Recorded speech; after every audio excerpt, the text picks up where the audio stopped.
Chapter 1949, Thoughts he wasn't a naive, easily swayed individual. How could he succumb to others' advances so readily? Moreover, as the prefect, he held a position of authority and prestige. His circumstances had changed since his time in the Capitale Euro. Few would dare to plot against him so brazenly. As she pondered this, Xiao Xian found herself growing more reassured. But then, another thought crept in Euro upon further reflection. She realized that her husband's current status as the prefect brought with it a host of individuals seeking to gain his favor. It wasn't quite the same as their life in the capital. Back then, despite his reputation, he held a modest rank as a fifth-grade official, attracting little attention from those seeking to ingratiate themselves. But now, in Anne's province, he was the authority figure Euro, the one everyone sought to impress. And in his efforts to win her favor, he undoubtedly bestowed upon her various benefits: gold, silver, jewels, fertile lands, and perhaps even the attention of other admirers. Yes, Xiao Xian finally grasped the source of her unease. With a soft sigh and a smile, she anticipated what lay ahead. She also couldn't help but wonder if her suspicions were correct. Undoubtedly, Xiao Yinduan must have attracted quite a bit of attention from the women at the banquet today. The New Year's festivities presented an ideal opportunity for individuals to cozy up to Lord Xiao, a temptation that had lured many before the arrival of the new year. Lord Xiao had no concubines, and his affections were solely reserved for Madame Xiao. With the young master still in his tender years, Madame Xiao bore the responsibilities of both child-rearing and household management, in addition to navigating social obligations. Her plate was undoubtedly full, leaving little room for her husband's personal care. Considering this, it seemed only logical that Lord Xiao would benefit from the presence of a sensible and considerate companion. Indeed, anyone capable of presenting Lord Xiao with a suitable partner stood to gain considerable influence in the future of Anne's province. Lord Xiao's capabilities were such that aligning oneself with him promised prosperity and success. However, the task of providing Lord Xiao with a companion he truly admired was no simple feat. Lord Xiao wasn't a man of base desires. He was a distinguished scholar hailing from the most flourishing capital in the world. Prior to his relocation, he enjoyed considerable favor even within the prince's circle, suggesting he had encountered his fair share of captivating individuals. So, how could an ordinary beauty capture his attention? This woman would need to possess youth, beauty, intelligence, talent, empathy, gentleness, and consideration at the very least. She would need to exude an allure so captivating, so enchanting, that Lord Xiao couldn't help but be drawn to her. In essence, finding such a person was no small feat, but there were always those willing to take up the challenge.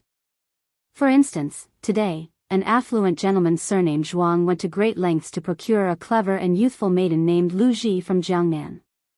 While inebriated, he entertained the notion of presenting her to Lord Xiao. As for the entertainment arranged for today's festivities, the singers and dancers had been meticulously chosen and rehearsed well in advance. Many of these talents were specially imported from overseas before the onset of the new year. The elite families of Anne's prefecture spared no expense in their preparations for the banquet. Commencing at noon, the banquet commenced with guests seated amidst the soft strains of music, engaging in jovial conversation and laughter. The ambience was vibrant and convivial. Meanwhile, the gentlemen congregated, indulging in food, drink, and musical merriment. Before long, they found themselves unwinding as they engaged in animated discourse. Chapter 1950, Dance. Xiao Yunduan wasn't particularly fond of these social gatherings, but he understood their necessity and prevalence. He wouldn't display any displeasure or rebuke simply because he didn't enjoy them. He knew he had to put on a good show and navigate through the day.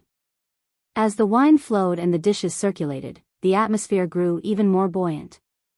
Conversations grew livelier, with some attempting to introduce risque, humor into the mix. Observing Xiao Yunduan's disapproving frown, they promptly ceased their inappropriate banter. Following the main course, the table was cleared, making way for an array of exquisite fruits, snacks, fragrant teas, and fine wines. The temporary stage, though devoid of any ambiguity, hosted a spirited performance, adding to the festivities.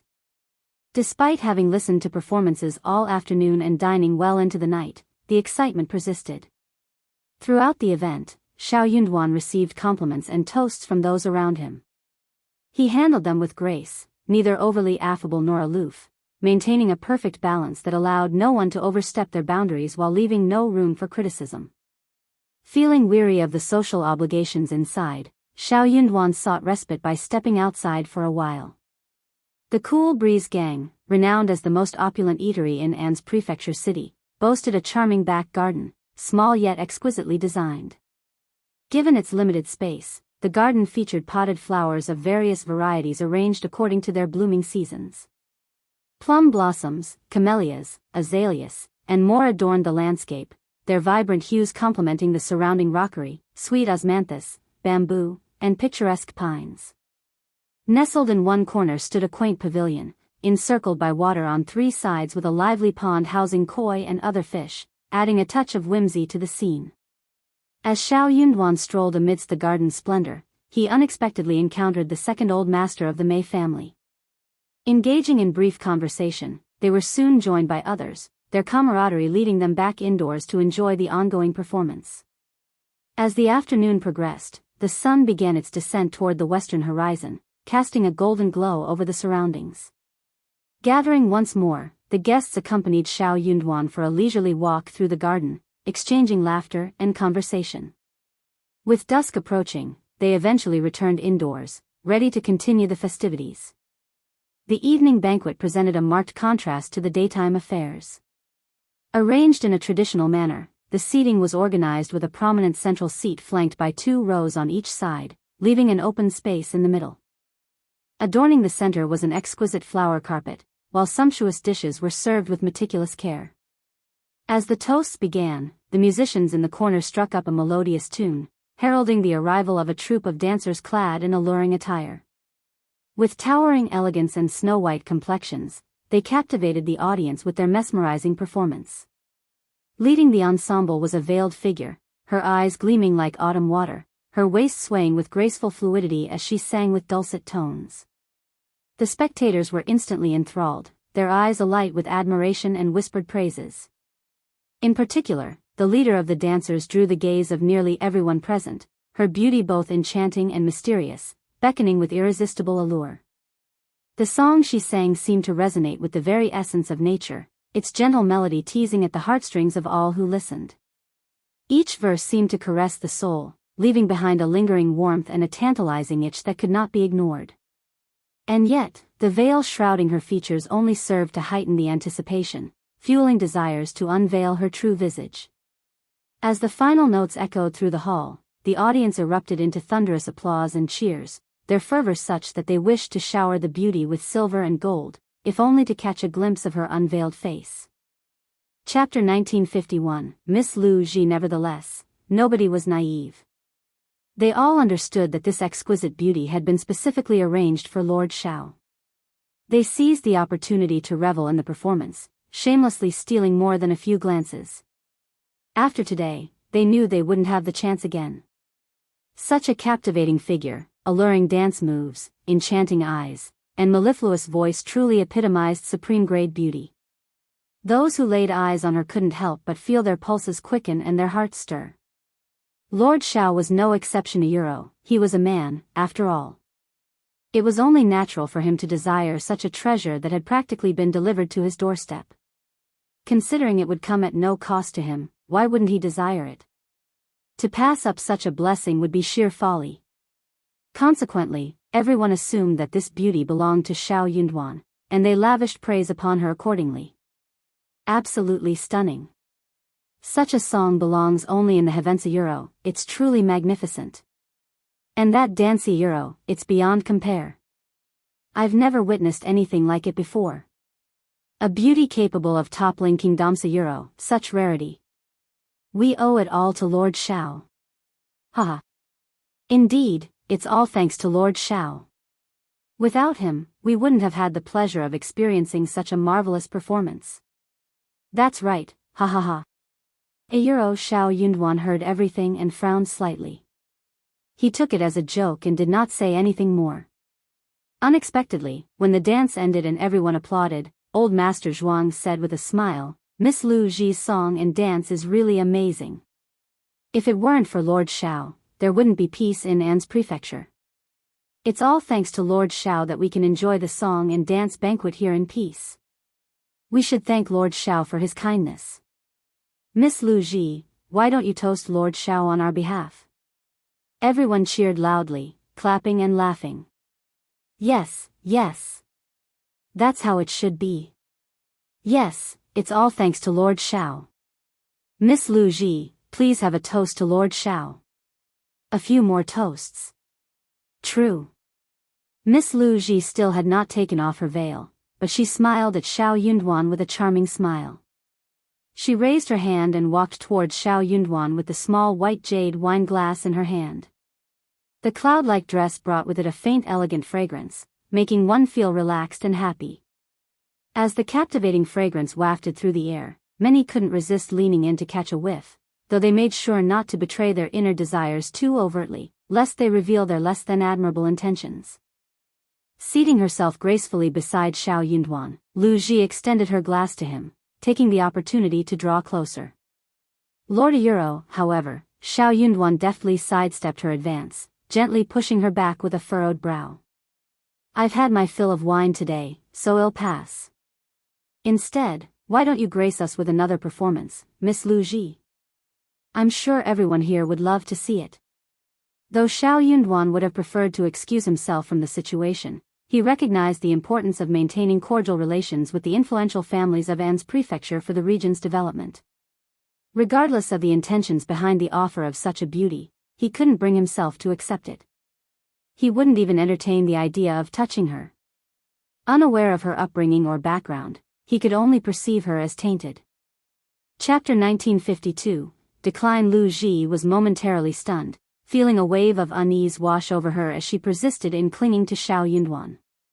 Lord Euro, however, Xiao Yunduan swiftly evaded her, fixing her with a cold stare that seemed to erect an invisible barrier, freezing her in place, rendering her unable to move. Raising his hand with a feigned gentleness in his tone and expression, Xiao Yunduan delivered a chilling command. Miss Lu Ji, please depart. Lu Ji stood frozen, unable to utter a word. The onlookers were equally taken aback. Many of the more observant individuals noted Xiao Yunduan's clear lack of interest in Miss Lu Ji. He hadn't even attempted to take advantage of the situation. They couldn't believe it. With Miss Lu Ji's undeniable allure, her figure, her charm, her alluring gaze, her melodic voice, surely she must be a beauty worthy of Lord Xiao's attention, given old Master Zhuang's boldness in offering her. If even Lord Xiao wasn't enticed by such a woman, then who else could possibly win his favor? Despite this, many remained hopeful, anticipating that old Master Zhuang's bold move might inspire others to vie for Lord Xiao's favor in the future, each seeking their own share of the spoils. For any man with means and status, the prospect of possessing numerous beauties was an enticing one. However, if Lord Xiao rejected such a supreme-grade woman, where could one possibly find a better match? Xiao Yunduan's decisive action shattered the illusions of many present. While those less perceptive individuals who remained enchanted by Miss Lu Ji's allure initially expressed their delight upon hearing Xiao Yunduan's words, applauding and cheering for his decision, others praised his integrity and magnanimity. Xiao Yunduan's smile served as a tacit confirmation of their sentiments. Without hesitation, Qing Yan promptly escorted Miss Lu Ji away from Xiao Yunduan's vicinity. Though reluctant to relinquish the wine glass in her hand, Miss Lu Ji maintained a facade of compliance, suggesting, "How could I defy Lord Xiao's wishes? Perhaps you could enjoy this glass of wine first. Afterwards, I'll treat you and the esteemed gentleman to another round of song and dance." The crowd erupted into cheers at her offer. Yet, before Miss Lu Ji could attempt to sidle up to Xiao Yunduan once more, Qing Yan swiftly intercepted, relieving her of the white jade wine glass with a genial smile. "Miss Lu Ji, please. The esteemed gentlemen are eagerly anticipating your performance." Embarrassed by the sudden turn of events, Miss Lu Ji glanced up at Xiao Yunduan with pleading eyes, but his impassive expression provided no solace. It was clear that Xiao Yunduan endorsed Qing Yan's directive. Observing Xiao Yunduan's apparent disinterest, Miss Lu Ji reluctantly swallowed her frustration. Deciphering the situation with practiced acumen, she opted to take a step back, offering Xiao Yunduan a placid smile before resuming her performance for the audience.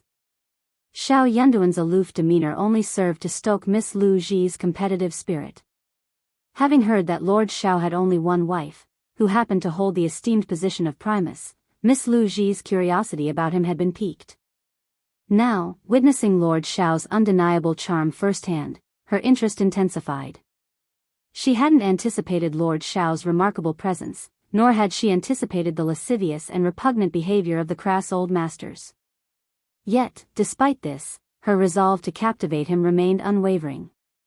Chapter 1953, conceded she exuded confidence in her beauty, intellect, and talents, proficient in music, chess, calligraphy, painting, and the art of song and dance alike. Such multifaceted abilities were a testament to her capabilities. She couldn't fathom the idea of being overlooked, particularly by someone of Lord Xiao's stature. The notion of capturing Lord Xiao's attention was exhilarating. She had a gut feeling that if she could sway him, he would become her protector, offering her the stability she yearned for in life. Miss Lu Ji remained undeterred by Xiao Yunduan's initial indifference. On the contrary, she intensified her efforts, pouring herself into her performances, occasionally casting affectionate glances towards Xiao Yunduan. Her displays garnered admiration from the inebriated old masters, eliciting boisterous applause and laughter. Meanwhile, Xiao Yunduan maintained his composed demeanor, silently enduring the spectacle. Such composure was necessary for a local official. As the performance concluded, before Miss Lu Ji or Old Master Zhuang could speak, Qin Yan interjected, "Miss Lu Ji, your performance was exceptional. Lord Xiao wishes to reward you with 100 taels of silver. Please come forward to receive your well-deserved reward." Receiving 100 taels of silver was no trifling matter, yet Miss Lu Ji found herself grappling with the gravity of the situation. Wasn't this precisely what she had desired? "Thank you graciously for your generosity, Lord. Your esteemed regard overwhelms me. May I be permitted to remain and attend to your wine?" Lu Ji's voice was soft and reverent as she inclined her form towards Xiao Yunduan. Her slender frame exuded an air of graceful desperation, amplifying her plea. Her eyes, brimming with timid adoration, coupled with her tender tone, bespoke volumes of admiration. Such a display of charm would render any man vulnerable to her allure, imbuing him with a sense of pride and assurance. As the crowd erupted in cheers, laughter, and applause, Lu Ji's bashfulness swelled into fervent passion, propelling her towards Xiao Yunduan with a determined stride. "No need," Xiao Yunduan interjected calmly. "I am not accustomed to close company. Miss Lu Ji, if you're not fatigued, why not grace us with another song and dance? I believe everyone here enjoys your performance." Lu Ji's equilibrium wavered, nearly causing her to stumble. This was unexpected. After expending herself in 2 rigorous performances, she found herself slightly breathless and drenched in perspiration. How could she muster the strength for an encore? To falter now and risk humiliation before Himayuro, how could she endure it? Old Master Zhuang appeared poised to interject, but a meaningful glance from First Old Master Mei prompted him to reconsider. Clearing his throat, Old Master Zhuang attempted to diffuse the tension. "Given Lord Xiao's preferences, Miss Lu Ji, perhaps it's best to graciously withdraw. There will be ample opportunities for performances in the future, ha ha ha." Xiao Yunduan offered no rebuttal, seemingly disinclined to engage in debate. This wasn't the appropriate time for such discourse. As for whether Old Master Zhuang's remarks held any hidden implications, Xiao Yunduan remained indifferent. There was no need to read too deeply into it, as nobody held sway over him with mere words. Observing Xiao Yunduan's lack of objection, Lu Ji's enthusiasm surged. She offered another shy smile and a respectful bow before Xiao Yunduan, her gaze lingering momentarily before she gracefully took her leave. Perhaps Xiao Yunduan was simply uncomfortable with public displays of affection. Lu Ji had encountered such individuals before, so this behavior didn't strike her as unusual. With this thought in mind, Lu Ji's confidence swelled even further. Following Lu Ji's departure, the festivities continued with additional performances of song and dance. While these displays were commendable, showcasing a bevy of talented beauties, none quite matched the captivating allure of Lu Ji. Chapter 1954, berating with this incident unfolding, the atmosphere among the attendees grew noticeably strained. Approximately an hour later, Xiao Yunduan announced his intention to depart, prompting the guests to take their leave in succession. The Mei family and the Hua family bid farewell to Xiao Yunduan and politely declined any further invitations. It was widely speculated that the Mei and Hua families harbored plans to surprise Lord Xiao in private. Despite any envy or curiosity stirred among the other guests, none dared to vie with these esteemed families. Upon entering his carriage, Xiao Yunduan found an unfamiliar pair of master and servant awaiting him. The maid, in particular, possessed striking features, a sharp, oval face and delicate contours illuminated by the dim night. Her fair complexion accentuated her beauty, but it was her captivating eyes that truly commanded attention, mesmerizing, alluring, and flirtatious. For a moment, Xiao Yunduan found himself momentarily taken aback, as if encountering this woman for the first time.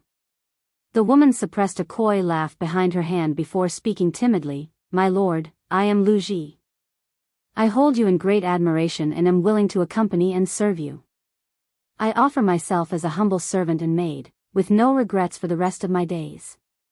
Please grant me this wish." Xiao Yunduan's expression darkened. Suddenly, it became clear why she seemed so familiar.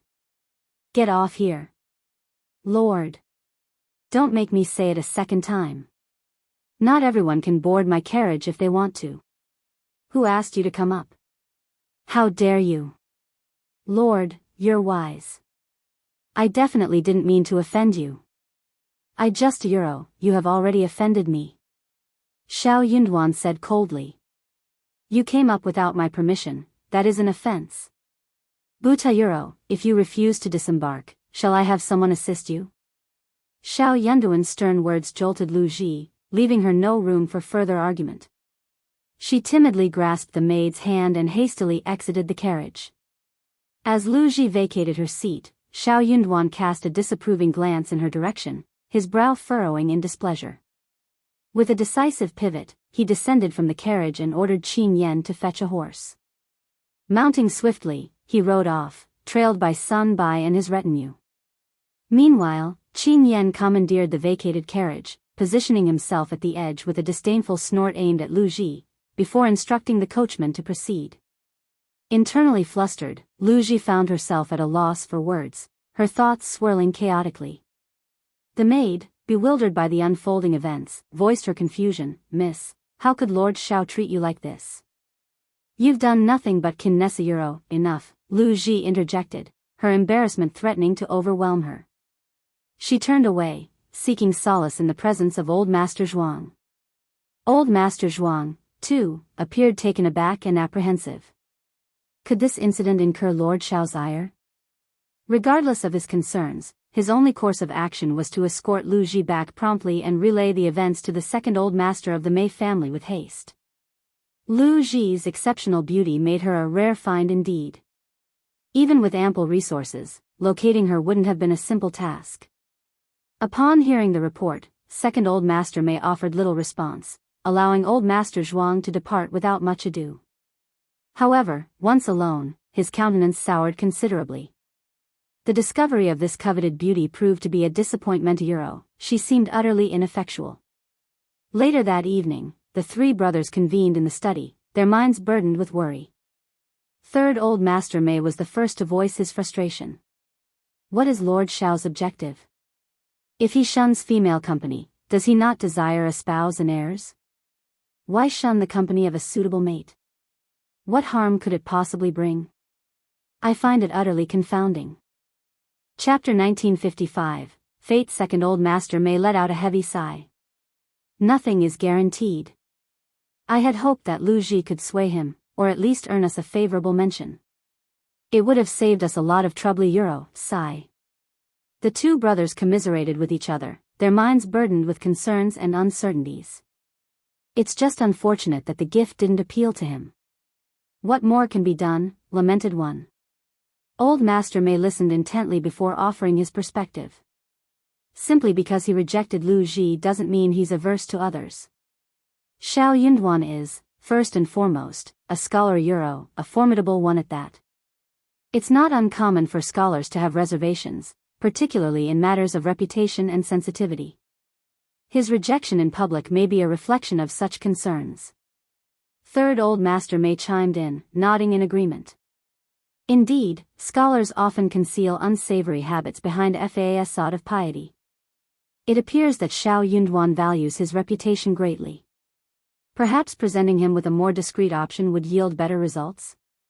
Despite his doubts, Third Old Master May remained convinced of Lu Ji's irresistible allure. Surely, no man could resist such exquisite beauty. It would be a waste not to pursue her. Old Master May interjected, his tone firm. It's not prudent. Xiao Yunduan values his reputation highly.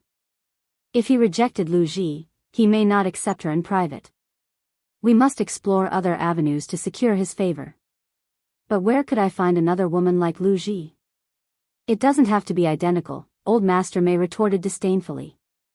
Scholars are known to value serendipity. Our chance encounter is far more favorable than a direct presentation from others, wouldn't you agree? The eyes of the other two May family elders gleamed with newfound hope. Elder brother, that's a brilliant notion. As Xiao Yunduan returned to his quarters in the backyard of the state office, he was greeted by Qiao Xian's welcoming smile. Caught off guard, Xiao Yunduan's gaze softened as he reached out to her. Why are you still awake? I was waiting for you, Qiao Xian replied, her smile unwavering. You smell of alcohol. Have you been indulging in drink all evening? Xiao Yunduan hesitated for a moment, feeling a pang of guilt at her inquiry. He was wary of the implications of the cosmetic scent on his clothing, fearing his wife's suspicions. With a forced smile, he responded, No, I was simply enjoying the entertainment. I'm going to freshen up now, my wife is expecting me in our chamber. Though innocent in his actions, he recognized the potential for misunderstandings. It was better to swiftly dispel any doubts to maintain domestic harmony. Qiao Xian nodded understandingly. Go ahead. Xiao Yunduan planted a kiss on her cheek before grinning, Wait for me. With that, he shuffled off. Qiao Xian wrinkled her nose and let out a small scoff. She had a keen sense of smell, easily detecting the lingering scent of cosmetics on her husband's clothes. Though somewhat awkward, she dismissed any lingering doubts. It was customary for such gatherings to feature dancers and courtesans, their presence accompanied by a cloud of perfume filling the air. However, Qiao Xian couldn't help but feel a twinge of disappointment. With her husband increasingly attending such events, her own happiness seemed destined to diminish. After a refreshing shower, Xiao Yunduan returned to their bedroom, feeling invigorated. Qiao Xian was lounging against the bed's headboard in her apricot-colored pajamas, her loose black hair cascading over her shoulders. The soft fabric draped loosely around her form, and in the gentle glow of the room, she exuded an air of delicate allure and languid charm. Chapter 1956, Is There a Beauty? As the faint sound of footsteps approached, Qiao Xian glanced up and exchanged a smile with her husband. Xiao Yunduan's eyes brimmed with tenderness. Despite their years of marriage, Qiao Xian still managed to evoke a shy flutter in his heart. Her cheeks flushed, and she found herself unable to meet his gaze. My dear wifey Xiao Yunduan's chuckle was soft as he enveloped her in his embrace, casting them both in gentle shadows. The scent of fresh water mingled with the familiar aroma of his presence, suffusing the air with a pleasant warmth. Qiao Xian's cheeks grew hot as she kissed him tenderly, her breath quickening with each passing moment. The familiar rush of desire left her feeling lightheaded. The room was steeped in an enchanting ambience, the air thick with anticipation.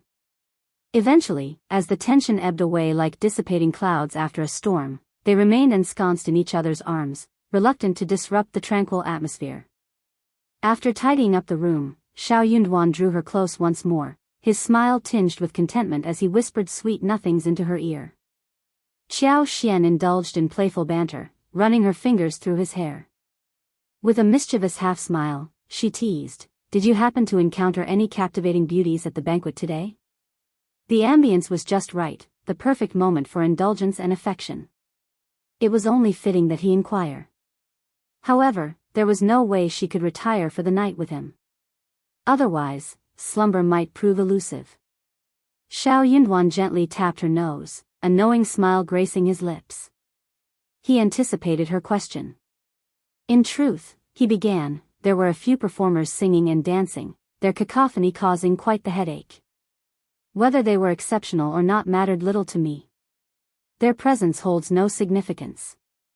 Xiao Xian chuckled, feeling reassured by his response.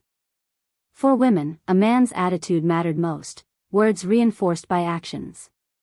Indeed, she concurred, those unruly individuals harbor ill intentions.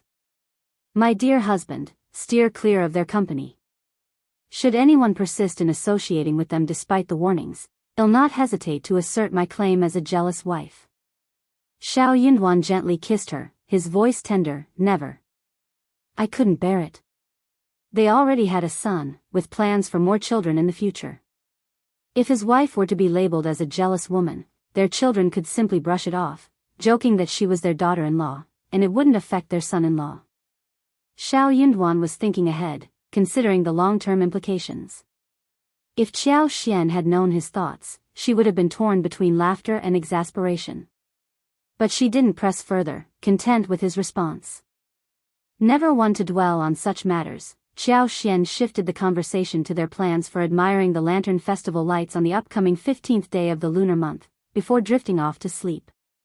It would be the first New Year celebration since the resolution of the bandit problem. Naturally, the Lantern Festival on the 15th day of the first lunar month promised to be lively. The local government had issued calls for merchants to prepare countless lanterns, ensuring a grand celebration.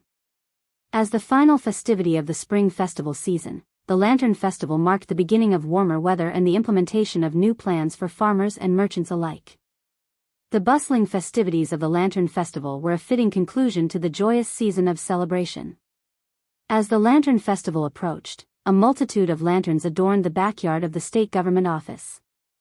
With dusk settling in, the lanterns were gradually illuminated one by one. Anan, curious and intrigued, reached out tentatively to touch them. Meanwhile, Xiao Xian had instructed the kitchen to prepare a generous assortment of glutinous rice balls, featuring fillings such as sesame sweet osmanthus, red bean paste, peanut, hawthorn, pork, fish, and chiquina euro, enough to satisfy the entire east yard. Additionally, she arranged for a plentiful supply to be distributed to the guards on duty at the office. Chapter 1957, Lantern Festival. They also arranged for a special break for the guards. Those with no pressing duties were permitted to take time off and enjoy some leisure activities. Grateful for the gesture, the guards happily expressed their thanks. After indulging in the glutinous rice balls, they gathered their friends and ventured out in groups to join the festivities. Xiao Xian and Xiao Yunduan decided to explore the Lantern Festival together. However, Anan, still too young and with the crowds at the festival, was left behind. Despite missing out on the Lantern Festival, Anan was entertained by the numerous lights in the yard. Unbeknownst to him, Xiao Xian slipped out of the door. The Lantern Festival grounds had been meticulously planned by the Yamen, featuring 2 long streets and a spacious square interconnected. Tonight, access to the area was restricted, with no carriages or horses allowed entry, and bailiffs stationed at the entrances. Stepping off the wagon, Xiao Xian and Xiao Yunduan found themselves engulfed by a bustling throng of revelers. So many lights, such a lively atmosphere. Next year, when Anan is a bit older, well, bring him along too. Xiao Xian remarked with a smile, envisioning future outings with her child. Xiao Yunduan assisted Xiao Xian in fastening her cloak, adorned with rose-red embroidery and rabbit fur trim, before intertwining his fingers with hers and guiding her forward. Anan is still young, he'll be fine on his own. This year's Lantern Festival held a dual significance, commemorating the triumph over the bandits and celebrating the appointment of the new Lord Prefect. Merchants and prominent families spared no expense in adorning the streets with a dazzling array of decorations.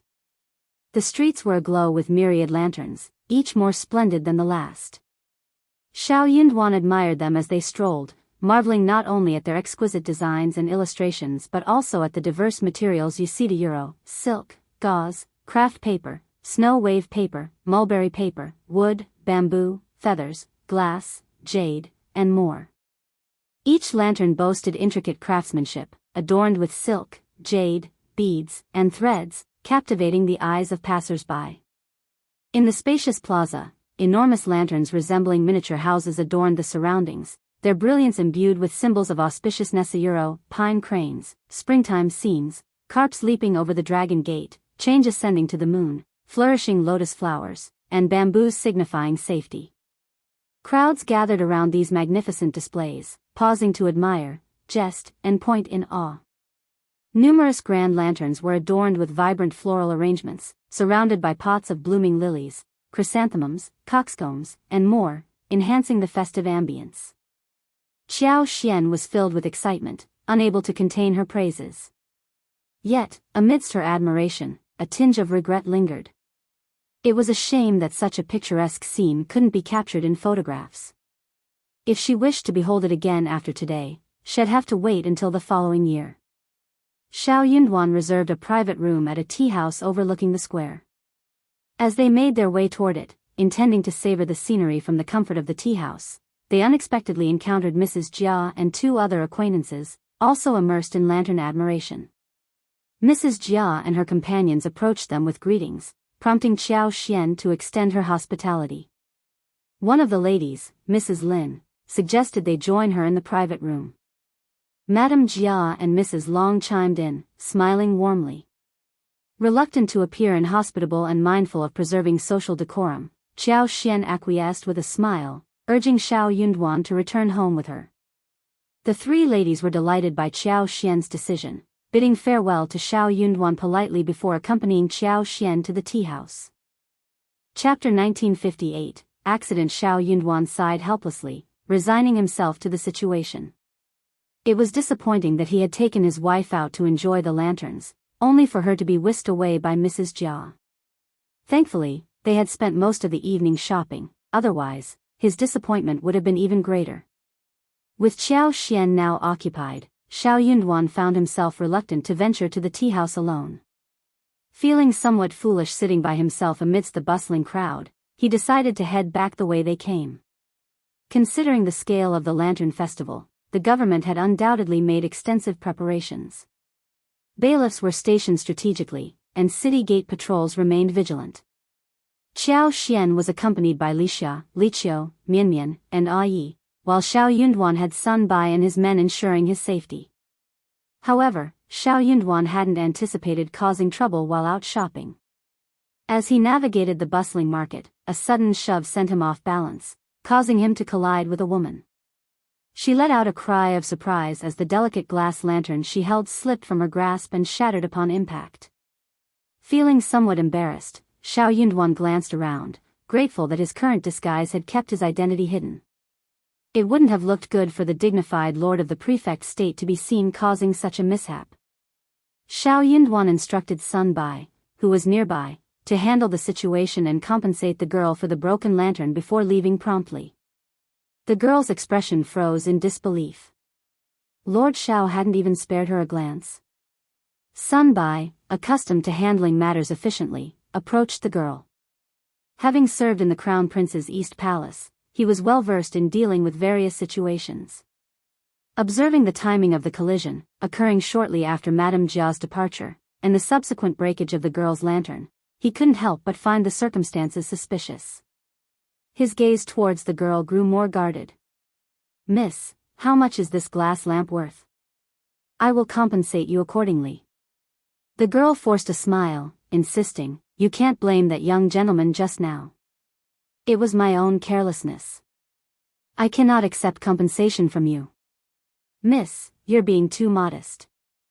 Our master wouldn't want to owe anyone. It's better to accept compensation."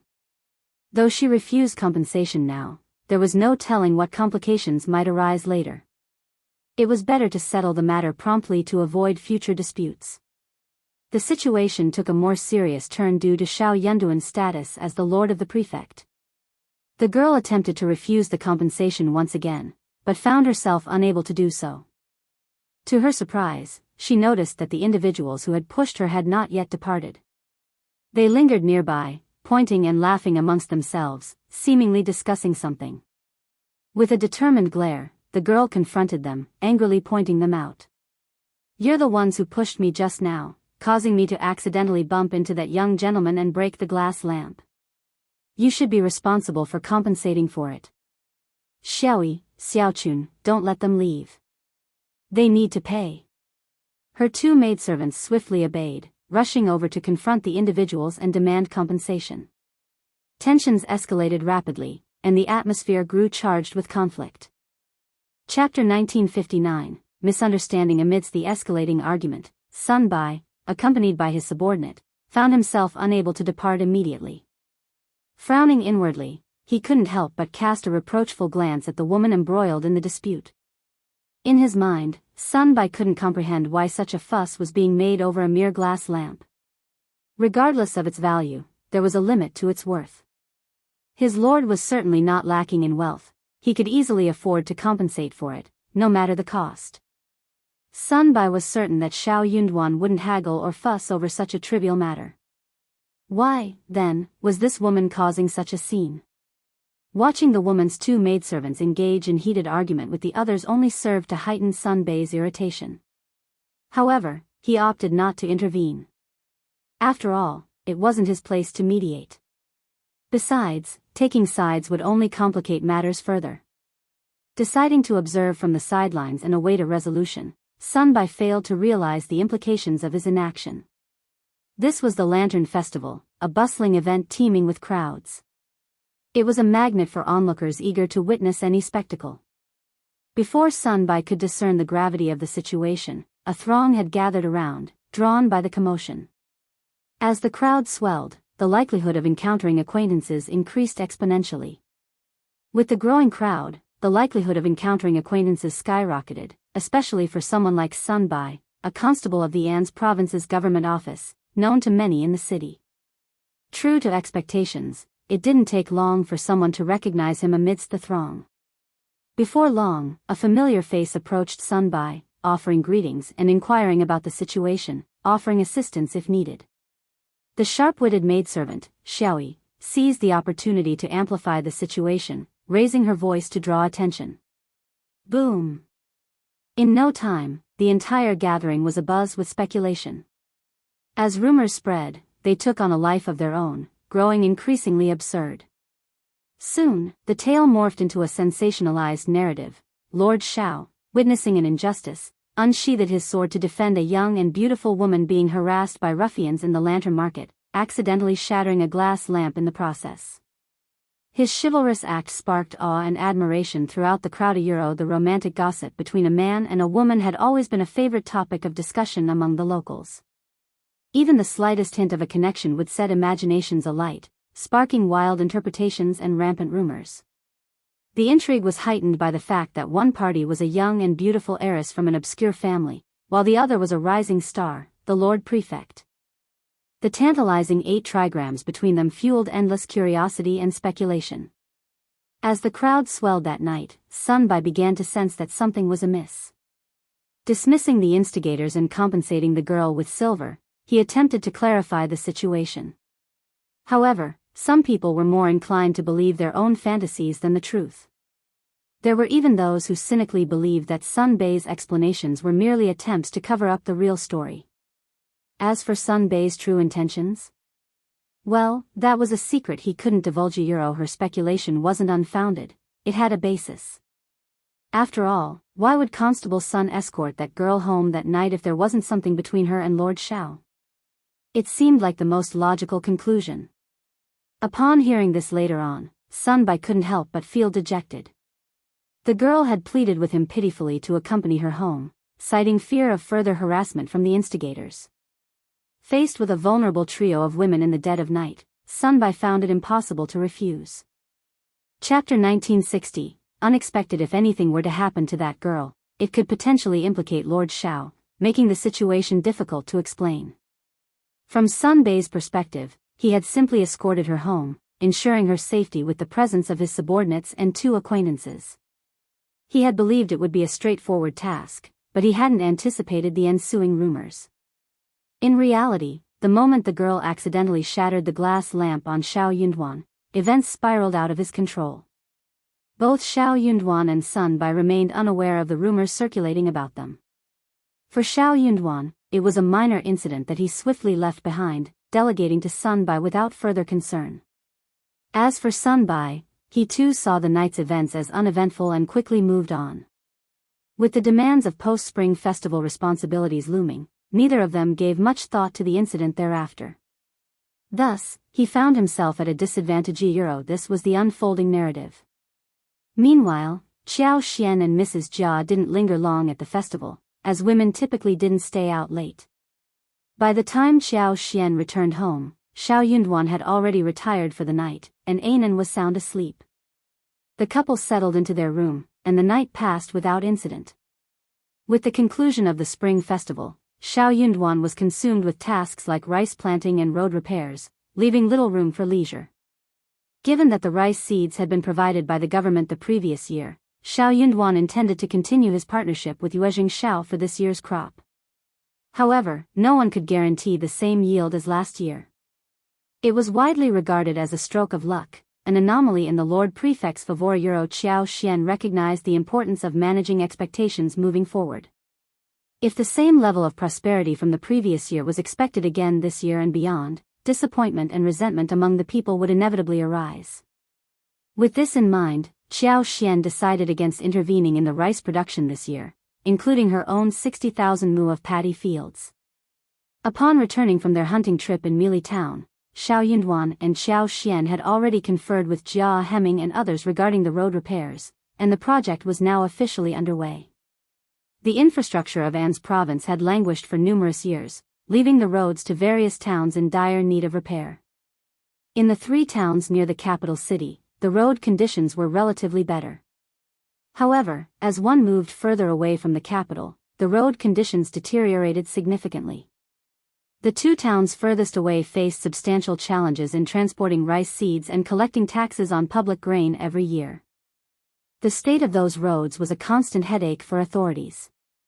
Xiao Yunduan agreed with his wife's perspective. He realized that if they aimed to prosper, they needed to prioritize road construction. Inadequate transportation infrastructure would hamper the exchange of goods, hindering commoners from bringing out specialty products for sale. Their own families' experiences underscored this point. To achieve prosperity, they needed to engage in commerce. Engaging in commerce didn't necessarily mean everyone becoming a merchant. Their family could sell various products like tea leaves, silver fungus, medicinal herbs, mushrooms, and fruits for profit. However, the lack of a reliable road network made buying and selling incredibly inconvenient. Following the 15th, Xiao Yunduan dispatched a reliable scribe to enlist locals familiar with the terrain to survey and record the land, laying the groundwork for road construction. Chapter 1961. Busy. Most of the road repairs involved filling in the original foundation and widening some sections. The overall layout remained largely unchanged, provided one was willing to endure hardship and adhere to provincial regulations. Manpower for road repairs was readily available through conscription, with nearby commoners providing the necessary labor force. The government historically employed this method whenever manpower was needed. However, the real challenge lay in financing the road repairs. Procuring materials such as stone, wood, sand, and essential medical supplies, particularly trauma medication, required significant funds. Additionally, providing daily meals for laborers was essential, as Xiao Yunduan insisted on ensuring they worked on full stomachs. Laborers engaged in physical work typically consumed large quantities of food, often requiring 5 or 6 fist-sized steamed buns each or even more to feel satisfied. Meeting these financial demands posed a considerable obstacle. While the state office's finances had improved somewhat, they were not yet affluent enough to freely allocate funds for such projects. Furthermore, the road repairs presented an opportunity to solicit donations from wealthy families and businessmen who stood to benefit the most from the improved infrastructure. Xiao Yunduan had been actively engaged in negotiations for contributions in addition to his regular duties. Meanwhile, Xiao Xian was equally occupied with her own responsibilities. She had plans to cultivate a variety of herbs, star anise, peppers, and fruit trees in large quantities this year. Ensuring the success of these endeavors required careful planning and execution, leaving her with a full schedule each day. Despite their busy lives, the couple still found moments to express their affection for each other and spend quality time with Anan. Unbeknownst to them, rumors were circulating widely among the elite families, but they had yet to reach the general public. As days passed swiftly, 5 days had already slipped by unnoticed. 5 days was enough to confirm the rumors in the public's heart. Xiao Yunduan and Xiao Xian did not come out to refute the rumors, and even those who did not believe it at first started to believe it. If Xiao Yunduan had taken action when the rumors first began to circulate, perhaps he wouldn't be so frustrated now. On this particular day, Mrs. Jia approached Xiao Xian with a hesitant demeanor, as if she had something to discuss. When Xiao Xian inquired with a friendly smile, Mrs. Jia hesitantly brought up the rumor she had heard. "I've heard a rumor that Lord Xiao has set his sights on the third daughter of the Lu family and intends to take her as his concubine," Mrs. Jia murmured. "They say the third daughter of the Lu family is gentle and kind-hearted, not one to stir up trouble. But with the Mei family's influence, Lord Xiao wouldn't dare disrespect his wife, would he?" Xiao Xian was taken aback, her mind reeling with disbelief. The third daughter of the Lu family? How is she connected to the Mei family? And my husband, liking her? Where on earth did you hear such nonsense? Xiao Xian found the idea preposterous. While it was true that wealth could sometimes change a person, there had to be some indication, some shift in behavior. Yet, for the past few days, her husband had been affectionate and attentive, showering her with affection. They had made plans to spend quality time together, enjoying leisurely outings with Anan and even discussing future trips to Liuhe Manor for hunting and exploration. Chapter 1962, Ridiculous. Why would Xiao Yunduan suddenly fall for the third daughter of the Lu family? After all, Xiao Yunduan was just a prefect in a remote area, recently emerging from a perilous situation. He hadn't even reached a high rank yet, and their good days were just beginning. It seemed absurd for him to act so arrogantly. Mrs. Jia was equally surprised by Xiao Xian's reaction. "Madam Xiao, are you serious? Don't you know?" Xiao Xian couldn't help but chuckle. "If I didn't know my husband so well, I might have fallen for it too. It's clearly just baseless gossip. What a ridiculous notion." But her amusement quickly turned to anger. Who spread such malicious rumors? If I find out, they'll regret it. She couldn't fathom the malicious intent behind spreading such falsehoods. "Butayuro," Mrs. Jia faltered, looking perplexed. "This news has been circulating for days. I heard that Lord Xiao rescued a damsel in distress during the Lantern Festival." Sensing that something was amiss, Xiao Xian pressed Mrs. Jia for more information. True to her character, Mrs. Jia divulged all she knew, unwilling to hide anything from Xiao Xian. The rumors sounded plausible and confident, and with so many witnesses, it was easy to believe. Lord Xiao had even requested Constable Sun to escort Miss Lu home. The fact that Lord Xiao didn't refute the rumors only fueled their spread. Mrs. Jia couldn't help but sympathize with Xiao Xian when she saw the distress in her eyes. Dealing with such widespread rumors would undoubtedly be challenging. She feared that Madame Xiao might eventually have to acquiesce to Lord Xiao taking Miss Lu as a concubine. If not, regardless of the justification Lord Xiao provided for rejecting her, he would be seen as a heartless villain. Fortunately, third Miss Lu was the daughter of a concubine, and even the niece of the Mei family's first madam couldn't exert much influence. Xiao Xian quickly grasped the situation. Her husband had been framed. It was possible that the Mei family and the Lu family were behind this scheme. However, neither Sun Bai nor her husband seemed to take the matter seriously. They had been preoccupied with other tasks in recent days, and even Songsher and the others were busy. Consequently, while there was likely an uproar outside, their lack of response might be interpreted as either tacit approval or guilt. This was becoming quite troublesome.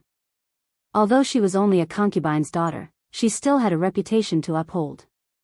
If the situation didn't resolve favorably, it could tarnish her reputation irreparably. This could even force a fabricated relationship to become a reality. Those schemers. Xiao Xian seethed with anger. Mrs. Jia took her leave soon after. The moment she departed, Xiao Xian instructed Mian and Yi to gather information. In truth, if they didn't gather information, they wouldn't know the extent of the situation. However, if they did, the need to ask would be unnecessary. Xiao Xian summoned Xiao Yunduan back. Xiao Yunduan was utterly perplexed, even more so than Xiao Xian. Initially, he had no clue what Xiao Xian was talking about. This only added to the confusion. Who was this third daughter of the Lu family? He didn't know her, nor did he owe her anything. Regarding the incident at the Lantern Festival, it was true that someone had accidentally bumped into him. As the prefect of the state, he had to compensate, regardless of whether he was at fault. Little did he expect it would escalate into such a mess. Xiao Yunduan grew frustrated. What is the Mei family plotting?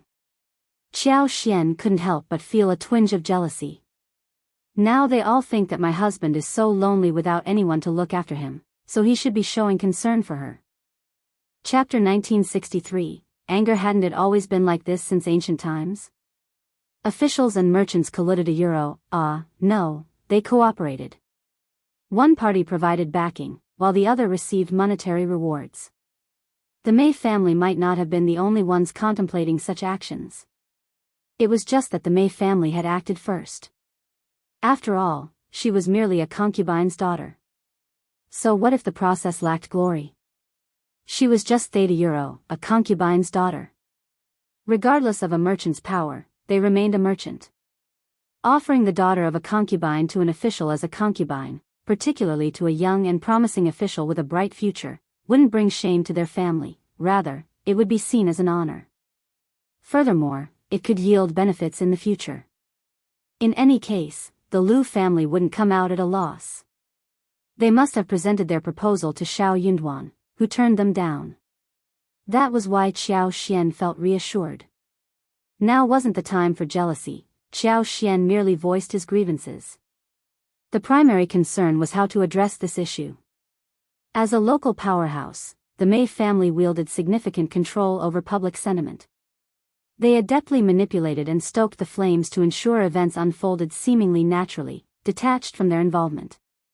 5 days had passed since the incident, and Xiao Yunduan and Xiao Xian had missed the prime window for investigation and clarification. Even the rowdy individuals implicated in the night's events likely found themselves swiftly dealt with by the Mei family and relocated. With little recourse, Xiao Yunduan felt a deep sense of frustration. His sole solace lay in the fact that his wife remained understanding and refrained from causing a scene, sparing him further trouble. Expressing his discontent with both the Mei and Lu families, Xiao Yunduan sought to reassure Xiao Xian. He vowed to resolve the issue and adamantly declared his refusal to marry the third daughter of the Lu family. Come what may in the court of public opinion, he was determined to dispel these rumors. Even if faced with criticism for not initially addressing the rumors, Xiao Yunduan felt compelled to set the record straight. Upon learning of the situation that day, he resolved not to let the rumors persist unchecked. Without delay, that very afternoon, Xiao Yunduan refuted the rumors and provided a full account of the events from that fateful night. Simultaneously, he steered and managed public opinion. As the prefect lord, honesty was his cornerstone. There was no need for deceit. If he truly harbored affection for Miss Lu, who happened to be a concubine's daughter, he believed that his sincerity alone would suffice to persuade the Lu family to consent to her joining him. There was no need for him to resort to rumors tantamount to coercion. Hence, this rumor was undoubtedly unfounded and certainly not of his making. His prior silence stemmed from his preoccupation with agricultural matters and road maintenance, leaving him oblivious to external affairs. Similarly, his wife, engrossed in farming, paid little heed to external happenings. The unfolding of events caught him off guard, and he acknowledged his fault in inadvertently implicating the innocent Miss Lu.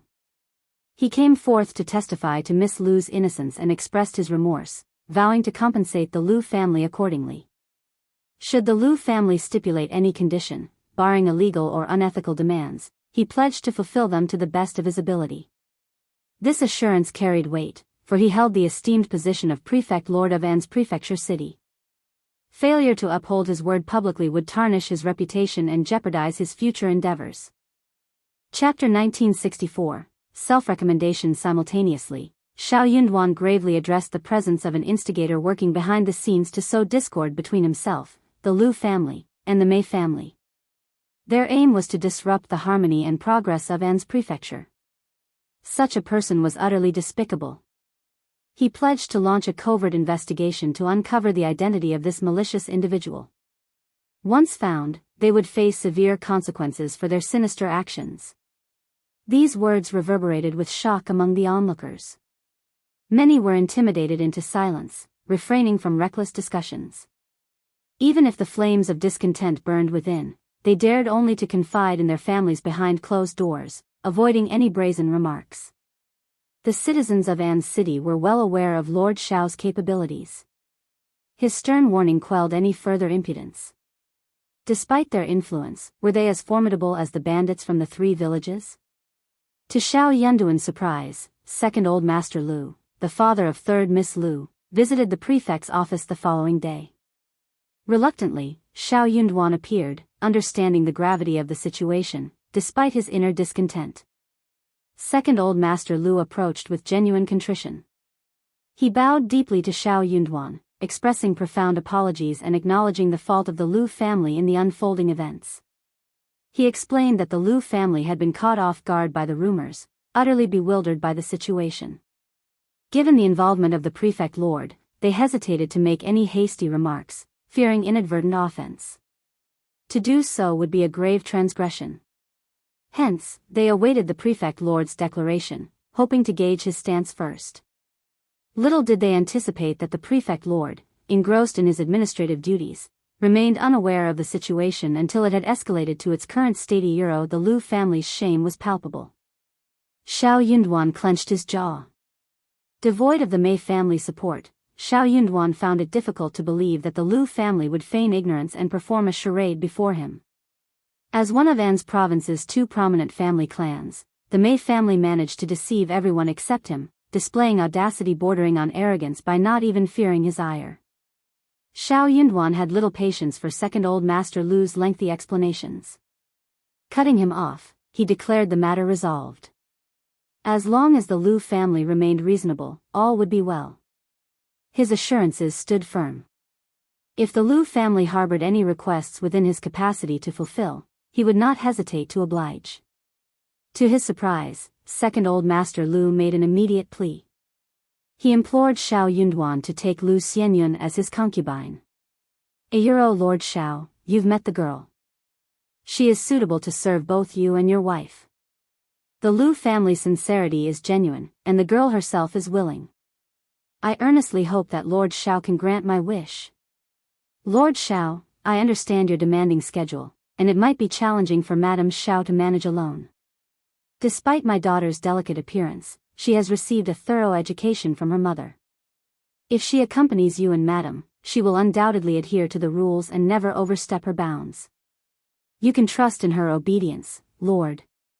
Furthermore, with your formidable capabilities, who would dare to flout the regulations under your watchful eye? Given the circumstances, my daughter is, after all, a woman. This situation is somewhat in addition, perhaps it is fate. It seems too coincidental otherwise, don't you think? Chapter 1965, 3 Mei Brothers, Lord, I implore you to grant my request. Second Old Master Lu pleaded earnestly. He subtly hinted at Lu Xianyun's upbringing, emphasizing her education in etiquette, painting, and calligraphy since childhood. Should she become part of the Lu family, they would spare no expense on her dowry. Xiao Yunduan found second Old Master Lu's words repugnant. Maintaining his composure, he instructed someone to escort second Old Master Lu out of the room. The atmosphere within the prefectural government office had changed. Such brazenness and shamelessness were no longer tolerated. Despite his indignation, second Old Master Lu refrained from causing a scene, his demeanor darkening as he departed in disappointment. His resilience was noteworthy. Though he left Xiao Yunduan's presence crestfallen, he regained his composure and dignity upon reaching the court's entrance, appearing calm and refined once more. It was as if he was having a great conversation with Lord Xiao. Those who didn't know better would think that he was satisfied. Second Old Master Lu did not go home directly. The carriage circled the streets and found a secluded alley with few people. After making many turns, he quietly entered through the corner door at the back of the Mei residence. The three old masters of the Mei family were all at home. It seemed like they were still waiting for him. "How's that? How is it?" Second Old Master Lu smiled bitterly. What did you say?" Under the interrogation of the three brothers of the Mei family, Second Old Master Lu recounted the process of meeting Xiao Yunduan in detail. The more the three brothers of the Mei family listened, the worse their expressions became. Second Old Master Lu, the serious second brother-in-law of the Mei family, had always been a little afraid. Moreover, the Mei family was much stronger than the Lu family. Seeing this scene, they could not help but feel anxious and puzzled. However, he did not dare to say anything, let alone ask. "Lord Xiao doesn't like anything. What does he want?" "Heh, you want someone like Madame Xiao, right? But I don't think that Madame Xiao is anything good. What do we do now?" The three brothers of the Mei family were extremely depressed. Second Old Master Lu observed the exchange, attempting a smile as he spoke. "Perhaps it's best to put this matter behind us. With Lord Xiao's clarification, I doubt anyone will dare to speak out. Besides, there's talk of compensation €. What do you understand?" Third Old Master Mei interjected furiously. Clarification? Who needed clarification when they were eager for the rumors to gain traction? And compensation? What good would it do? It wasn't that they doubted Xiao Yunduan's sincerity, but they knew it wasn't what they desired. Second Old Master Lu remained silent, inwardly lamenting. Even before the Fan family's demise, the Mei family stood at the forefront of the three prominent families in An's prefecture city. Their prosperity in recent years had made them a towering presence akin to the sun in the sky. What cause did they have for fear? For Xiao Yunduan to effectively govern An's prefecture and foster economic growth, he relied on the support of these prominent families. With the Fan family already eliminated, if Xiao Yunduan were to unjustly harm the Mei family, wouldn't he worry about the repercussions from other influential families? If the region were to destabilize, he, as the governing official, could forget about maintaining stability. Surely, he wasn't so foolish. He struggled to comprehend their intentions. Chapter 1966. One direct strike. First Master Mei asked Second Old Master Lu to go back first. The moment he left, the three old masters of the Mei family became even more frustrated. "Elder brother, I feel uneasy. It won't be good if this matter isn't resolved. Lord Xiao is so difficult to deal with. Elder brother, what should we do?" Alas! Old Master Mei also felt unprecedented frustration. Lord Xiao wasn't motivated by wealth or enticed by beauty, and his family couldn't offer him power. It seemed he lacked any other interests. Even if he did have hobbies, his family likely couldn't provide anything to captivate him. With his abundant wealth, wouldn't he simply procure whatever he desired? Consider his swift acquisition of the vast land around Liuhe Fort, not to mention the 60,000 mu of fertile land and numerous shops formerly belonging to the Fan family. He made these purchases without hesitation. Not to mention, the state government still owed their family over 100,000 taels of silver. Even if they resorted to force, they wouldn't stand a chance against him. It was like facing an impregnable fortress. What could they possibly do against such a formidable opponent? After a pause, Old Master Mei spoke slowly. "Do you think Lord Xiao suspects our involvement in the Lu family's affair?" Third Old Master Mei, never one for subtlety, blurted out, "Of course he might. Otherwise, why would the Lu family dare to act?" Old Master Mei sneered. "Indeed. If that's the case, since we've already incurred his displeasure, why not go all the way?" Their family didn't necessarily need to be on good terms with Lord Xiao. They simply needed to remain indispensable. Whether the relationship between the Mei and Lu families was coerced or genuinely harmonious mattered little. Thus, when Xiao Yunduan refuted the rumors and silence prevailed, Second Ms. Lu accompanied Lu Xianyun to the state office the day after Second Old Master Lu's visit. They requested to see Qiao Xian. Qiao Xian had just briefed Mianmian, Songshi, and Lu Fu on the impending arrival of the first batch of pepper and fruit trees, instructing them to prepare for planting. She also outlined plans for decorating the mansion at Liuhe Manor. Upon hearing of second Ms. Lu's arrival, she adjusted her attire with a smirk. The antics of the Lu family were rather amusing. Hadn't her husband already made himself abundantly clear? As the lord of the prefect, was there any need for him to deceive? Naturally, the reputation of this young lady from the Lu family remained untarnished. They came yesterday and came today. They were so insensible. Did they really want to marry and not become enemies? Greetings, Madame Xiao. Greetings, Madame Xiao. Second Ms. Lu led Lu Xianyun and her attendants, who knelt upon arrival. Lu Xianyun introduced herself, prompting Xiao Xian to cast another glance at her. With a smile, Xiao Xian invited them to sit and ordered tea. Second Ms. Lu, what brings you here? As soon as second Ms. Lu settled, she rose again, prompting Lu Xianyun to follow suit. Madame Xiao, I implore your mercy. I come to plead on behalf of someone. Pretending ignorance, Xiao Xian arched an eyebrow, feigning innocence. That's peculiar. I can't fathom why the Lu family would seek my clemency. Second Ms. Lu, are you jesting with me? I wouldn't dare jest with you, Madame Xiao. No matter your intelligence, dignity, and virtue, I wouldn't dare deceive you. It's all because of this girl.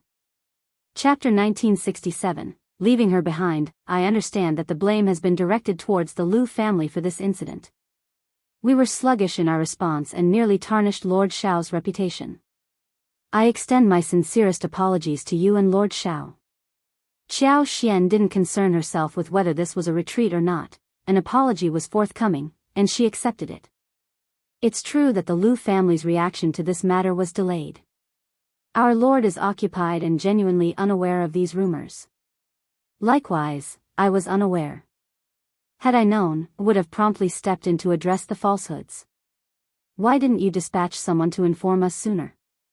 Allowing these rumors to fester and tarnish your daughter's reputation is quite lamentable. Second Ms. Lu was taken aback.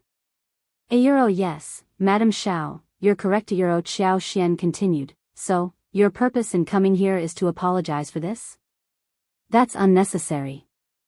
Our lord has already quashed the rumors, and he's not one to hold grudges. Once the misunderstanding is cleared, he won't hold you accountable. Second Ms. Lu remained speechless. Xiao Xian had conveyed her message. However, recalling her eldest sister-in-law's counsel, Xiao Xian realized there was more she needed to address, despite having said quite a bit already.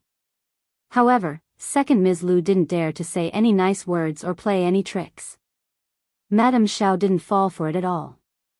Second Ms. Lu feigned ignorance of Xiao Xian's implication, gazing at her with sincerity. Lord Xiao and Madame Xiao, I appreciate your kindness, but not everyone in this world possesses such generosity. There are countless fools who revel in mocking and attacking my third daughter with their vile words. She suffers unjustly. Madame Xiao, today I come to plead, despite the discomfort it brings me, to beseech you to allow the three of us to remain. We have been educated in etiquette and manners since childhood through women's ring and women's training. We are well behaved and modest. We can assist you in shouldering your burdens. Rest assured, Madame Xiao, upon entering your household, she will dutifully obey your instructions and defer to your authority. She will seek your guidance in all matters and never act against your wishes. I implore you, Madame Xiao, to grant her a place to reside and silence those who gossip. I beg of you to show compassion. Lu Xianyun cast a pitiful glance at Xiao Xian before humbly lowering her head and kneeling silently, displaying her submission. Xiao Xian remained silent. Second Ms. Lu persisted, Madame Xiao, forgive me for overstepping my bounds. Lord Xiao is young, talented, and destined for greatness. He may one day ascend to high office. Currently, he lacks a companion, but in the future he will possess wealth and influence beyond your capacity to manage alone. Rather than risk him forming ties with individuals ignorant of his background and beyond your control, it's prudent to plan ahead. I cannot promise much, but I assure you that my third daughter will be faithful and obedient to you. You need only guide her, and the Lu family will not intervene. Chapter 1968, Personally send it back. If you doubt our sincerity, am willing to swear an oath, written and witnessed. I can even have our third miss swear to it. We're earnest in our request, Madame Xiao. Please grant it. Xiao Xian couldn't help but feel perplexed. Why was the Mei family so insistent?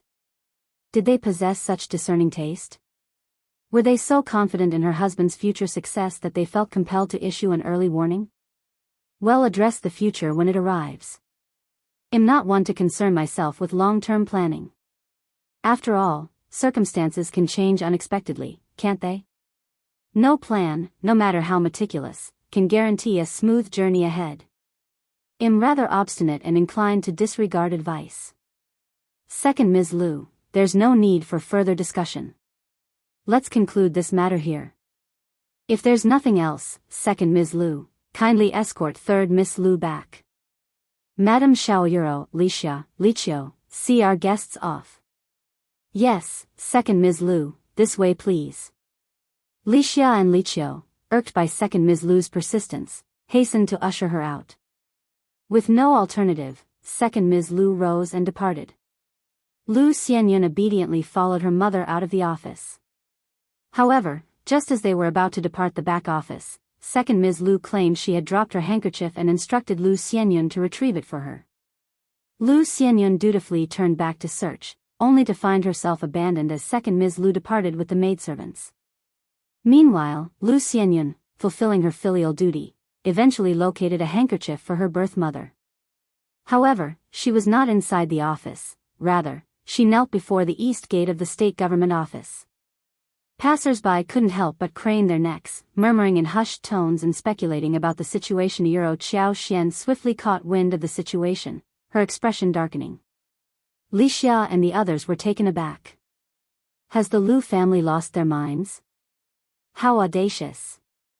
Madam, what shall we do now? We cannot allow Third Miss Lu to kneel there indefinitely. Indeed, it's improper for others to witness this. Those unaware may assume our household mistreats Harayuro. This person naturally could not stay there, nor could he be called in. Lu Xianyun was alone. If she was asked to enter the east courtyard now, it would be hard to explain. Liqia and the others were right. The Lu family was extraordinarily bold. They were blatantly coercing them. Prepare the carriage. I'll take her back myself. Xiao Xian got up. When Xiao Xian came in person, the Lu family had no choice but to open the door. Second Ms. Lu, overwhelmed with guilt, concealed herself and avoided encountering Xiao Xian. Unperturbed, Xiao Xian escorted Lu Xianyun back to First Madame Lu, explaining with a smile, I engaged in a brief conversation with Third Miss Lu, which delayed her return. As I happened to be leaving, I took the opportunity to accompany her back. Now that she's safely home, I must bid you farewell as I have other matters to attend to. The Lu family hadn't anticipated Xiao Xian's swift return with Lu Xianyun. Did Lord Xiao remain unaware of the situation? Madame Xiao's apparent disdain for Miss Lu was unmistakable. She made her decision swiftly and decisively. What could First Madame Lu say? As the matriarch of the family, even amidst the gossip, Xiao Xian, the prefect's wife, asserted that she had detained Lu Xianyun briefly before sending her home. How could First Madame Lu challenge her authority? The family matriarch couldn't afford such a loss of face. While Second Ms. Lu remained absent, Lu Xianyun's biological mother, Concubine Yan, was present. Chapter 1969, Concubine Yan. Before First Madame Lu could respond, Concubine Yan interjected calmly, Madame Xiao, what do you imply? Doesn't Lord Xiao favor our third daughter and wish for her to become his concubine? Have you consulted Lord Xiao about this matter? Is it appropriate for Madame Xiao to dismiss our daughter? Concubine Yan's words were not rooted in genuine knowledge, rather, Second Old Master Lu had instructed her to speak thus. Nonetheless, she felt a sense of satisfaction in carrying out his directive. Consider the context, ordinarily, she wouldn't even merit a meeting with the prefect's wife. Yet, here she stood, facing her directly, subject to her reproach and questioning. How dignified and gratifying. Furthermore, Lu Xianyun was the only daughter. Without this opportunity, her prospects might involve a marriage to a lesser son of a concubine, or even a family far beneath the Lu's status. How could anyone compare to Lord Xiao? It was widely known that Miss Xiao was the sole wife of Lord Xiao, without any concubines. Marrying into such a household would elevate Lu Xianyan's status significantly, especially with support from both the Lu and Mei families. With time, bearing a son and daughter would further enhance her standing. This opportunity was akin to a ticket to greatness. Passing it up would mean foregoing such a lucrative opportunity. Most significantly, Lord Xiao had unequivocally shown favoritism toward Lu Xianyun. His defense of her that night, along with his instructions to escort her home, spoke volumes. Thus, when concubine Yan boldly confronted Xiao Xian, she exuded an air of confidence. Xiao Xian's demeanor turned icy as she addressed First Madame Lu, and Thizero. First Madame Lu observed the scene with a demeanor akin to watching a theatrical performance. She interjected with a smile, "This is concubine Yan, the biological mother of our third daughter. She is inexperienced in such matters and her words may lack finesse. Madame Xiao, I hope you'll forgive her forthrightness." Xiao Xian scoffed, "Is there no one else left in the Lu family? Or does a concubine now hold authority? Do you believe I am so insignificant that even a concubine is permitted to prattle before me? If you recognize the ignorance and rudeness of concubines, why permit her to speak out of turn in my presence?" First Madame Lu was taken aback. Concubine Yan grew flustered. "Oh, Madame Xiao, you can't euro, how dare you?" Lixia's glare bore into concubine Yan. "Have you no regard for my mistress' words? Does the Lu family hold my wife in such low esteem?" Startled, concubine Yan faltered, turning to First Madame Lu for assistance. First Madame Lu intervened, restraining concubine Yan, and offered a placating smile to Xiao Xian. "Madame Xiao, please accept our apologies. We hold you in the highest regard." Concubine Yan is not always rational and tends to become overly anxious. "Please pardon her." Xiao Xian regarded them with a faint smile, remarking, "If I were to take offense and not let her off lightly, it would reflect poorly on my character. Considering her insolence, I could have reprimanded her and castigated the Lu family for her impudence. Moreover, hasn't our lord already refuted these rumors? What basis does she have for her claims? When has our lord ever indicated a desire to take her as his concubine? Concubine Yan, did you hear such words directly from our lord? Or did someone from your family relay this information?" Concubine Yan recoiled, remaining silent. "Speak up." Xiao Xian demanded sharply. "I've posed a question to you, what are you waiting for?" Chapter 1970, berating concubine Yan's heart raced with panic, her face draining of color as she turned to First Madame Lu for guidance. What should she say now? How could she possibly know how to navigate this situation? First Madame Lu, equally flustered, offered a strained smile. "Madame Xiao, I believe there must have been a misunderstanding on concubine Yan's part. Yes, indeed. These rumors have been circulating outside. Why wouldn't they be? Lord Xiao's actions during the Lantern Festival clearly indicated his protection of our third miss." Concubine Yan interjected hastily, attempting to justify her previous statement. Xiao Xian's anger simmered beneath the surface as she glanced at First Madame Lu. "What a fascinating family dynamic you have. Despite Lord's refutation of the rumors, why would someone within the family entertain such absurd notions? And to think it's the biological mother of third Miss Lu. Like mother, like daughter, indeed. What sort of character does third Miss Lu possess? How could you dare to propose such an alliance to our lord? Are you attempting to demean his honor?" First Madame Lu and concubine Yan's expressions shifted uneasily. "Madame Xiao, you have misunderstood, that's what the rumors allege. Even if we don't voice it, others will. But it seems that it's too late to halt the spread of gossip now. Has our misreputation been tarnished in vain?" "That's your concern," Xiao Xian retorted icily. "Lord has already dispelled these rumors. If anyone dares to utter falsehoods again, you have every right to take them to court, and Lord will mete out justice impartially. How can you claim her reputation is sullied? All of Anza's inhabitants fall under Lord's jurisdiction, and when he perceives injustice, he intervenes. Even if it hadn't been your daughter that night, Lord would have acted the same. Are you implying that our Lord should be held accountable for every baseless rumor? That's preposterous. What regard does your Lu family have for our Lord? Do you think you have the authority to make decisions on his behalf? Should our Lord bear responsibility for the malicious machinations of those with dark, deceitful, and shameless intentions who fabricate rumors to besmirch his name? But on that day, our Lord has already refuted the rumors, rendering any further discussion irrelevant. Xiao Xian cut off concubine Yan's attempted defense, unwilling to entertain further fruitless debate. Some individuals were simply beyond reasoning with, and she deemed it more prudent to set a firm example. With a piercing gaze, Xiao Xian turned her attention to First Madame Lu. First Madame Lu, how do you propose to discipline a servant who disrespects their superior and slanders their master? Caught off guard, First Madame Lu sensed the weight of the question, recognizing it as a potential trap. Nevertheless, she had no choice but to respond. If such a servant were to exist, we would have to expel them from the household. We might administer a punishment such as a beating or selling them away to a distant location. Indeed, we cannot tolerate such insubordination within our ranks.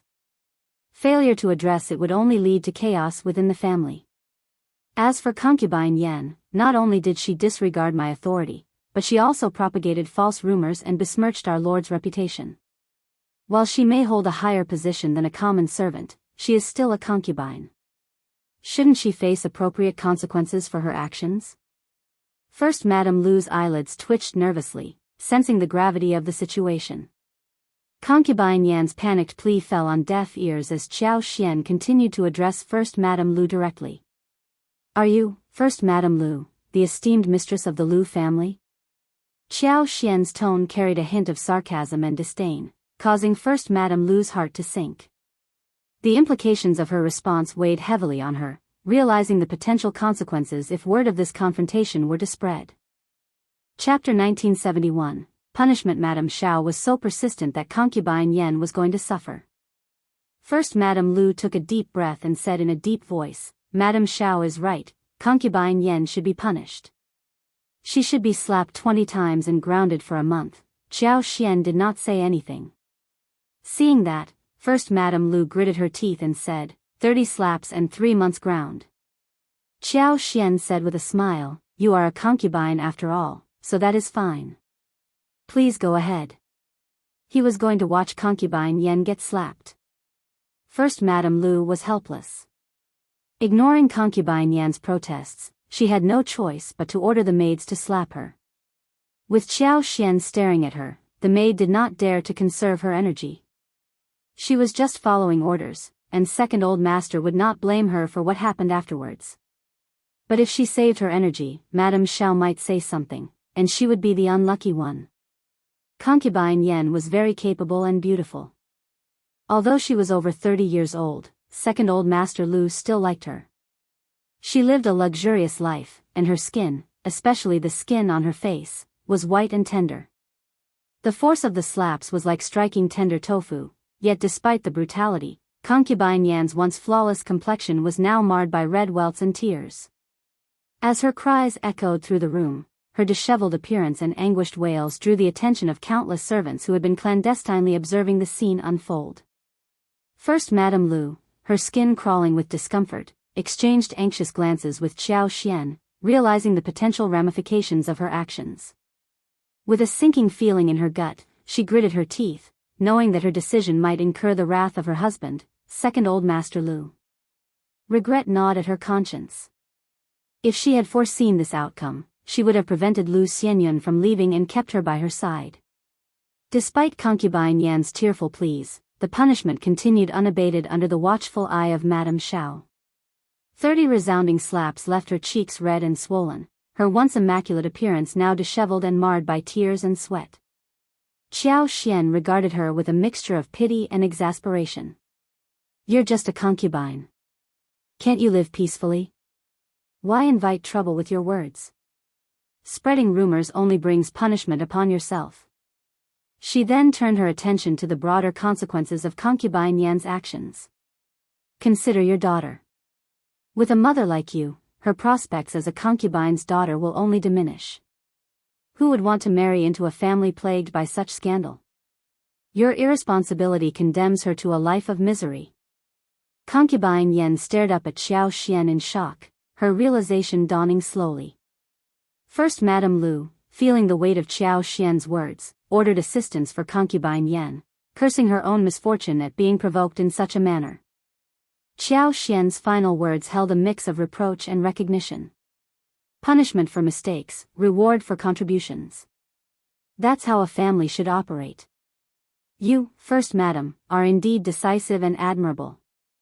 Upon hearing the compliment, First Madame Lu felt a surge of frustration that threatened to overwhelm her.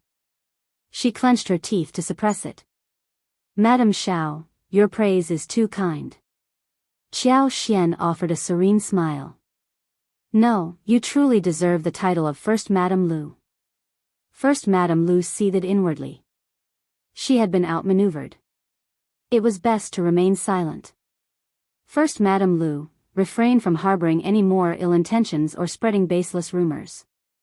Remember, trouble often arises from careless speech. First Madame Lu's heart skipped a beat as she exchanged a glance with Xiao Xian. With a final smile, Xiao Xian departed with Li Xia and the others. Chapter 1972. Crying First Madame Lu calmed her racing heart and sought out her old master. Meanwhile, upon returning home, Xiao Xian found Xiao Yunduan waiting for her. With a smile, Xiao Xian remarked, "You've heard about it too." "No worries, I handled the situation at the Lu family." Xiao Yunduan's expression turned icy. The Mei family must be out of their minds to pull such a stunt. Xiao Xian led him to sit down, her tone casual. "As long as you don't hold it against me, I can manage. It's not much trouble." Xiao Yunduan's demeanor softened, and he grasped her hands, smiling gently. "It's not just trouble, it's utterly disgusting. I usually don't bother with these matters, but it's all because of my wife." His words implied that she had full authority to handle such situations as she saw fit in the future. Xiao Xian smiled in agreement, finally feeling some relief after the ordeal at the Lu family. Concubine Yan was returned to her quarters amid wails and shrieks, startling everyone in the household. Lu Xianyun gazed at her father tearfully. Hadn't Madame Xiao been described as affable? She had managed to reconcile with the Fan family despite their conflicts. Why then, had she treated her aunt so harshly? As the wife of the prefect, she was actually calculative with a concubine. She did not care about her face at all. First Madame Lu felt guilty and hurried to explain. Second Old Master Lu felt humiliated, but he did not want to get angry with his sister-in-law, so he said a few words. As soon as First Madame Lu left, he asked concubine Yan's maid with a dark face, "What happened?" The maid trembled uncontrollably and told him everything, including what concubine Yan had said. Lu Xianyun blushed when she heard this, and her heart throbbed inexplicably. When the concubine found out that the Mei family intended to help her marry Lord Xiao as a concubine, she told her a lot about her future prospects in private. Her heart was in a mess, and her heart was in turmoil. Her ambition was aroused. She seemed to think that Lord Xiao had noticed her. Otherwise, he wouldn't have compensated her and asked someone to send her home. She had totally forgotten that Xiao Yunduan, as the lord of the prefect, was suspected to have damaged someone else's things in front of everyone. How could he not compensate her? As for getting Sun Bai to send her home, she was the one who asked for it, and it had nothing to do with Xiao Yunduan. Concubine Yan's mouth was sore and swollen, and she was so angry that she cried out in frustration. "Old master, it was all Madame Xiao's idea today, and all the servants who came were from the back of the house. I didn't even see a single bailiff. Lord Xiao and Lord Xiao might not even know about this. Our third daughter is so nice, and Lord Xiao is not at a disadvantage. No man would refuse such a beautiful thing. I think Madame Xiao must have done it on her own. Sob, old master, even if you don't care about me, you have to stand up for our third daughter. Why don't you ask the Mei family for help? Our third daughter can't be harmed like this." Lu Xianyun also looked at her father eagerly, hoping for his support. Second Old Master Lu was also indignant. He stomped his feet and went to the Mei family again to seek assistance. First Mrs. Mei cut to the chase when she met with Xiao Xian directly. The Mei family did not have a girl of the right age, and the third daughter of the Lu family was a mature and polite woman. The Mei family had no evil intention, they simply wished to present her as a gift to Lord Xiao. Chapter 1973, Deal with this arrangement. The Mei family pledged their unwavering support to Lord Xiao. Regardless of his actions, they would stand by him. Essentially, it was a transaction. In this exchange, the Mei family sought a powerful ally. With their backing, Lord Xiao would undoubtedly gain advantages. It was a mutually beneficial arrangement. Of course, Lu Xianyun was the daughter of a concubine. Given that Madame Xiao had already borne Lord Xiao's eldest son, and Lord Xiao was not one to favor concubines over his wife, there was no need for concern. If Madame Xiao felt that Lu Xianyun had erred, she could reprimand her. She even proposed to Lord Xiao that if he did not accept Lu Xianyun, they could find another suitable candidate. First Mrs. Mei's words seemed forthright and sincere, as though she was merely discussing matters of wealth and influence. But Xiao Xian found the whole conversation repugnant. Then, without hesitation, she turned down the offer. Though she valued her reputation greatly, being the wife of an official demanded it, she couldn't help but feel a pang of jealousy when First Mrs. Mei proposed the alliance. Because only a jealous woman would reject such an advantageous offer, one that could benefit her husband without posing any harm. Only a woman consumed by jealousy. Xiao Xian seethed at the thought of how the Mei family was attempting to manipulate her into jealousy. She was not about to give First Mrs. Mei any satisfaction. If I say no, then it's no. My husband has no need for such connections. Spare your efforts and don't approach him. Even if he were to consider it, I would never agree. And if I don't agree, no woman will enter the Xiao family. Do you understand? Nevertheless, my husband genuinely desires to govern An's province in harmony with its inhabitants. Any family, so long as they conduct themselves properly, adhere to the law, and refrain from underhanded activities, need not fear him. He will support them wholeheartedly. You can rest assured. First Mrs. Mei's attempts at persuasion fell flat. Old Master Mei took matters into his own hands and approached Xiao Yunduan directly, but the outcome was no different. Upon returning to the East Yard, Xiao Yunduan relayed to Xiao Xian, Deputy Prefect Jia hinted that there might be something off about the Mei family. Xiao Xian was taken aback. What do you mean? Xiao Yunduan sighed with a bitter smile. I'm not sure either, and Deputy Prefect Jia couldn't quite put his finger on it either. But there's definitely something peculiar going on, otherwise, the Mei family wouldn't be acting this way. It's out of character for them. He sensed that something was awry. Jia Hemming's reminder had sparked a realization within him. But the exact nature of the situation remained elusive. Unable to decipher the mystery, Xiao Xian smiled and said, "We needn't dwell on it. Whatever their intentions are, they'll reveal themselves in due time."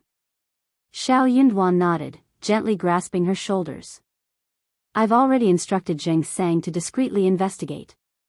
Just to be safe, you should avoid going out these days. And if you must, ensure you're accompanied by additional guards." Xiao Xian chuckled. "I'll be cautious, don't worry. The trauma from her abduction by the fourth prince's men would linger for a lifetime." Xiao Xian empathized with him deeply.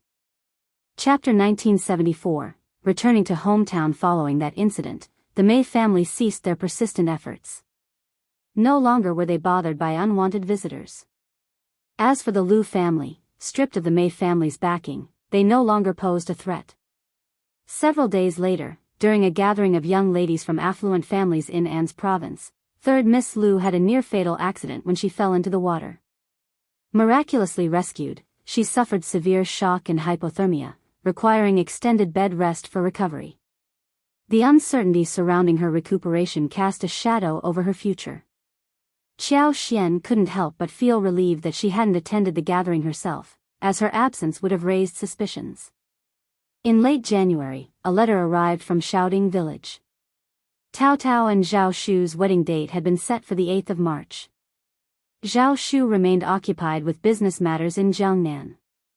After finalizing arrangements for the year, he would journey to Yuzhong, accompanied by relatives and elders from within a 500-meter radius of Heshan County. Upon arrival, they would celebrate with a grand wedding for Zhao Shu and Tao Tao.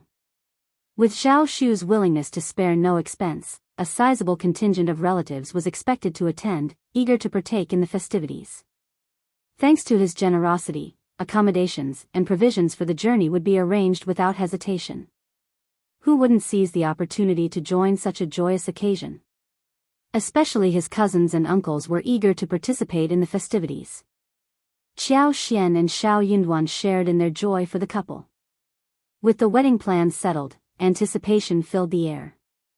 As Xiao Yunduan was restricted to official duties, Qiao Xian planned to return around the 12th of February, accompanied by Anan. Choosing a later departure date would ensure warmer weather and allow Anan to grow a little, providing Qiao Xian with greater peace of mind. Although Qiao Xian felt she could depart immediately if not for Anan's welfare, she understood the importance of waiting. Each day brought changes in the child's development, making him more resilient with time. Preparations commenced as they packed their belongings and gathered gifts for the occasion. The entourage accompanying them also finalized their list of attendees. Li Xia and the others naturally joined, while Sun Xian was entrusted with leading 26 subordinates to provide security. On February 11th, Qiao Xian and their party embarked on their journey. Departing from An's prefecture city at dawn, they maintained a low profile, attracting little attention. Unbeknownst to many, Qiao Xian was en route to her hometown. That was Xiao Yunduan's intention as well. He would feel more assured if their journey remained discreet. Furthermore, while Qiao Xian eagerly anticipated returning home, she also worried about Xiao Yunduan. In recent days, she had nagged at him incessantly. At night, she was different, her passion fiery yet gentle to the core. She seemed to want to envelop him completely. And he was more than willing to comply. However, amidst his happiness, a pang of heartache tugged at him.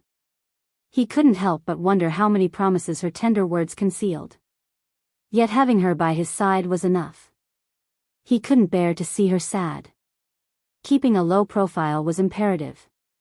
It was best if no one knew they had left An's prefecture city. 5 days later, they arrived in Yuzhong province. As the wagon passed through the gates, Qiao Xian lifted the curtain, gazing outside. The sights grew increasingly familiar, filling her with happiness. Finally, they were home. Given the size of the Yuezheng family, Qiao Xian headed directly there upon arrival. Chapter 1975. Arriving at Yuzhong, Qiao Xian also penned a letter to First Madam while on the journey home. First Madam anticipated her arrival in a couple of days, eagerly awaiting her return. Therefore, as soon as they arrived at the gates of the Yuezheng family, the gatekeeper recognized Qiao Xian and hurried in to report the news. A few moments later, First Madam emerged, accompanied by her eldest daughter-in-law and the housekeeper's wife. Qiao Xian stepped out of the carriage and saw First Madam, her heart warmed by the sight, and a bright smile lit up her face. "Hey, elder aunt. Ah, Xian. You're truly back." "Ha, that's right. It's been a rushed journey. I've missed you all." Qiao Xian hastened forward and linked arms with First Madam. Everyone exchanged smiles and greetings. Lu Jing expressed some words of concern for Qiao Xian, his gaze softening upon seeing the baby in the nanny's arms. "So this is Anan?" "Indeed, she carries the features of both you and Lord Xiao. She's quite handsome and utterly charming." Like any mother, Qiao Xian beamed with joy hearing her son praised, even more so than herself. With a smile, she responded, "Babies are so pure and delicate in their youth, with eyes so dark and bright. Indeed, she's quite lovable." She scooped Anan into her arms and greeted First Madam with a wave of her hand. Anan showed no fear of strangers. Babbling as he looked at First Madam, his beautiful black eyes reflected both joy and confusion. First Madam adored him instantly.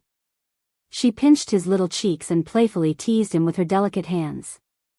When she tried to reach for him, Anan responded eagerly, reaching out with open arms, eliciting laughter from everyone. With a smile, First Madam took him into her arms and led the way into the courtyard with Xiao Xian and the others. Since Xiao Xian and the others returned unexpectedly, First Madam hadn't prepared a formal banquet. They were family, so there was no need for such formality. Instead, she instructed the kitchen to prepare a few extra dishes that Xiao Xian liked for dinner, and arranged for someone to prepare some minced meat porridge for Anan. After a while, Xiao Xian and First Madam found themselves engaged in conversation in the parlor. First Madam's eldest daughter-in-law attended to the household tasks and made arrangements for Xiao Xian's entourage. Li Xia and the others, weary from the journey, retired to rest. Since Xiao Xian was with First Madam, they were excused from serving her directly. Anan, on the other hand, may have been sleeping during the journey, but now, in this new environment, everything fascinated him. He was so enthralled that sleep eluded him entirely. The nanny and others found it difficult to rest as well, so they brought him to play on the small bed behind the jade cabinet. First Madam's welcoming gift for Anan was a gold longevity lock adorned with gemstones.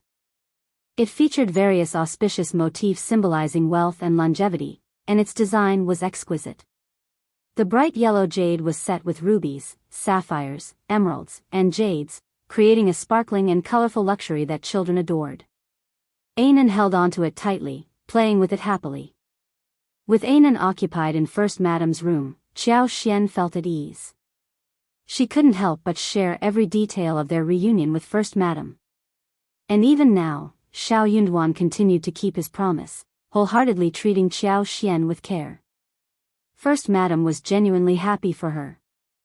Chapter 1976, Small Gathering. First Madam agreed that Xiao Xian was lucky to have Lord Xiao by her side. He was indeed a good man. As for the uncertainties of the future, First Madam acknowledged that no one could predict with certainty. She hoped Xiao Xian would always be fine, but she couldn't ignore the potential flaws in men's character. There were too many variables to consider. Although Xiao Yunduan was currently only a prefect, who knew what the future held? What if he ascended to a higher position in the government? However, whenever Xiao Xian spoke about Xiao Yunduan, her demeanor softened, and First Madam couldn't bring herself to dampen her spirits. Instead, she chose to praise Xiao Xian's good fortune. With Anan, the firstborn son of the primary wife, and a substantial estate with vast wealth, Xiao Xian was indeed blessed.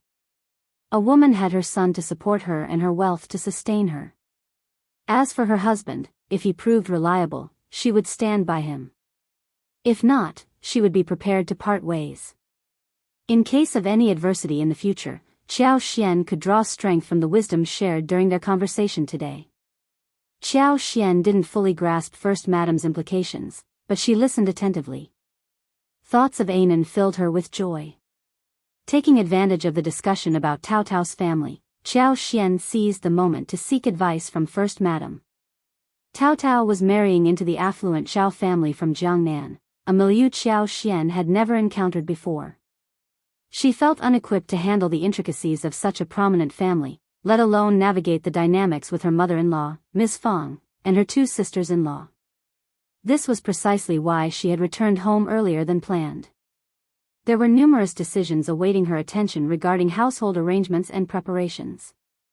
Moreover, with many guests expected from the Zhao family, the Xiao family couldn't afford to be negligent. They had to ensure Tao Tao's standing was impeccable, preventing anyone in the Zhao family from looking down on her. Despite Xiao Yunduan holding the position of prefect in An's province, the Xiao family lacked the same social standing and wealth as the Zhao family. Xiao Yunduan's authority didn't carry the same weight in the south as it did in the remote An's province, making it difficult to assert influence over the Zhao family. Thus, it was imperative for the Zhao family to witness the Xiao family's strength firsthand to earn their respect. First Madam had been deeply involved in wedding preparations, so she was well versed in every detail of the ceremony. Xiao Xian eagerly shared all she knew with her. Their conversation flowed joyously, and even as dinner was served, they found themselves reluctant to end their discussion. Noticing that most of the 12 sumptuous dishes laid out before her were her favorites, Xiao Xian couldn't help but feel touched. With a grateful smile, she looked up at First Madam and playfully remarked, "Elder Aunt, you spoil me so much. You remembered all my favorites." First Madam chuckled heartily. "I have a good memory, you know. You're still young. How can you be considered old?" Their laughter filled the air as they savored their meal together. First Madam showed great concern for Xiao Xian's well-being, especially considering her exhausting journey. As night fell, Anan became restless, demanding his mother's attention. Recognizing Xiao Xian's fatigue, First Madam arranged for her to retire to bed. Before bidding her good night, First Madam reassured Xiao Xian, urging her not to fret about the affairs of the province and to feel at ease. She promised that even if Xiao Xian needed anything in the middle of the night or if Anan grew hungry, the servants would be at her beck and call. She had even instructed the kitchen to prepare pigeon porridge in a casserole on the small stove, a comforting thought for Xiao Xian. Grateful for First Madam's thoughtfulness, Xiao Xian nodded with a warm smile, feeling deeply touched by her kindness. Chapter 1977. Returning to Shaoding village the following day, Xiao Xian and her companions prepared to depart. First Madam entrusted Auntie Hua, her trusted confidant, to accompany Xiao Xian and offer assistance. Auntie Hua was a pillar of strength, possessing a wealth of experience and a calm, meticulous demeanor. With her by Xiao Xian's side, everything would proceed smoothly. As Tao Tao's wedding approached, guests from the Yuezheng family would soon arrive to extend their congratulations. First Madam informed Xiao Xian that she intended to join them a few days in advance. Expressing her gratitude, Xiao Xian smiled and thanked First Madam sincerely. Taking Xiao Xian's hands in hers, First Madam returned the smile and spoke warmly, "No need for such formality with me. It's because of your understanding that I feel comfortable offering my help. I'm just glad you don't see me as meddling." Indeed, few would welcome interference in such significant matters as marriage. It was a testament to the trust and camaraderie between them that First Madam felt comfortable lending Auntie Hua's assistance. Understanding First Madam's sentiment, Xiao Xian reassured her with a smile, "You're not an outsider to me, and I appreciate your support. My mother-in-law will undoubtedly be grateful to you, just as I am." First Madam nodded with a smile, then scooped Anan into her arms, gently pinching his cheeks and playing with him. She watched as mother and daughter climbed into the carriage, surrounded by the bustling crowd. After a day of travel, they finally arrived back in Shaoding village by evening. Miss Fang had been eagerly anticipating their return every day, and her joy knew no bounds now that her dreams had come true. Tao Tao couldn't contain her excitement as she enveloped Xiao Xian in a tight embrace, laughing joyfully. Miss Fang greeted Xiao Xian warmly, her eyes brimming with happiness as she inquired about Xiao Yunduan. Anan's presence only added to her delight, and she couldn't help but smile. Xiao Dalong, Ms. Su, Xiao Sanlang, Yang Xiaoni, and the others all shared in the jubilation.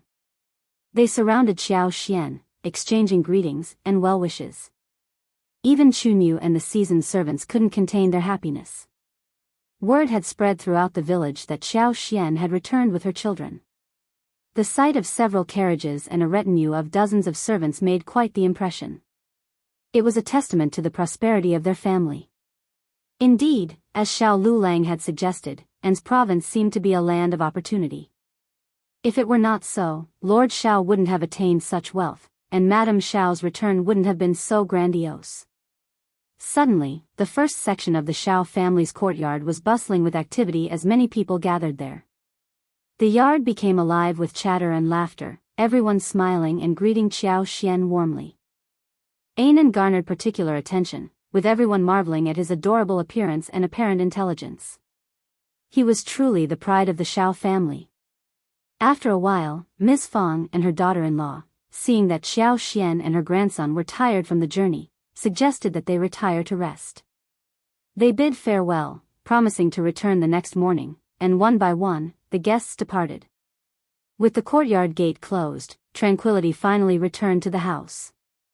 The servants who had accompanied them were duly settled, and preparations for dinner were underway. A table was set in the main room, awaiting their arrival. Ms. Su and Yang Xiaoni, along with the household staff, were busy in the kitchen.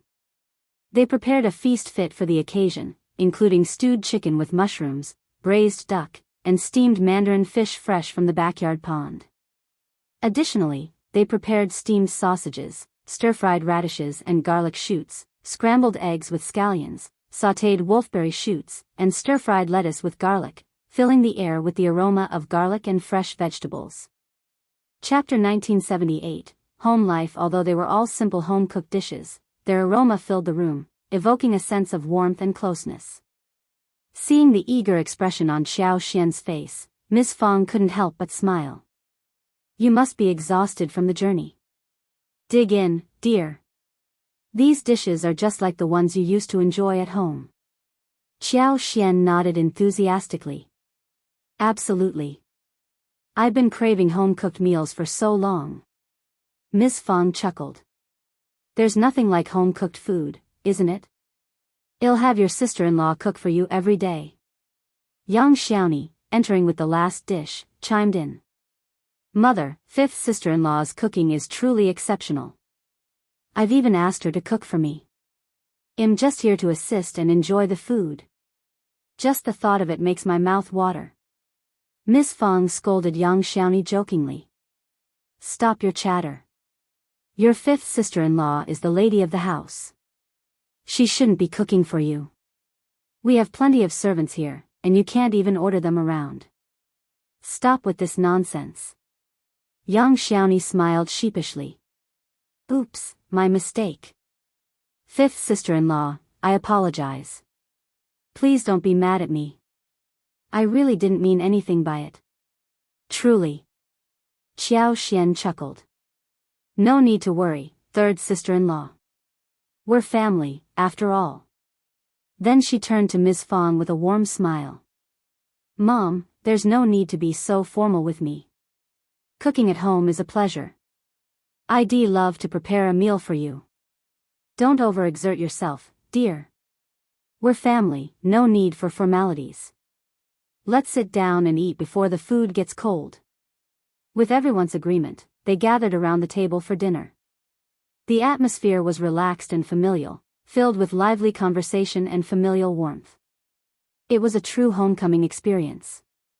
After dinner, Anan sought comfort in Xiao Xian's arms again, prompting Miss Fong to express concern. She arranged for hot water for Xiao Xian and her son to wash up and encouraged them to rest for the night. The yard where Xiao Xian and Xiao Yunduan used to reside remained intact. It was secured when they were away, and it received monthly cleaning and maintenance. Anticipating Xiao Xian and her son's return, Miss Fong instructed Yang Xiaoni and Tao Tao to tidy up daily, ensuring the windows were open for ventilation and dust was wiped away. Pots of lively flowers adorned the yard, giving it a vibrant ambience despite their absence. Entering the yard with Anan, the nanny, Lixia, and Liqiu, Xiao Xian found everything orderly, evoking a comforting warmth within her heart. Home was home because of this irreplaceable sense of belonging. The night passed sweetly and peacefully. The next morning, after Xiao Xian refreshed herself and exchanged greetings with Miss Fong and the others, she led Anan, Lixia, Liqiu, and Tao Tao to the backyard to harvest fruits. The air was crisp, carrying a hint of morning chill, while the garden exuded life and freshness. The sight of lush greenery brought joy to their hearts. The fruit trees had noticeably flourished, their thick and tall trunks adorned with luxuriant branches and leaves. Chapter 1979, Warmth. At this time of year, peach blossoms and pear blossoms were on the verge of blooming. Some branches basked in the sunlight, showcasing their beautiful and delicate buds. Others had already sprouted, standing out amidst the evergreen fruit trees. The garden was adorned with various fruits. Peaches and oranges still hung from some trees, their soft white skin blushing pink as they ripened, emitting a sweet fragrance that filled the air. The plump, tangerine-like oranges were particularly eye-catching. Xiao Xian plucked one and handed it to Anan, who eagerly accepted it with both hands and began nibbling, her adorable frown eliciting laughter from everyone.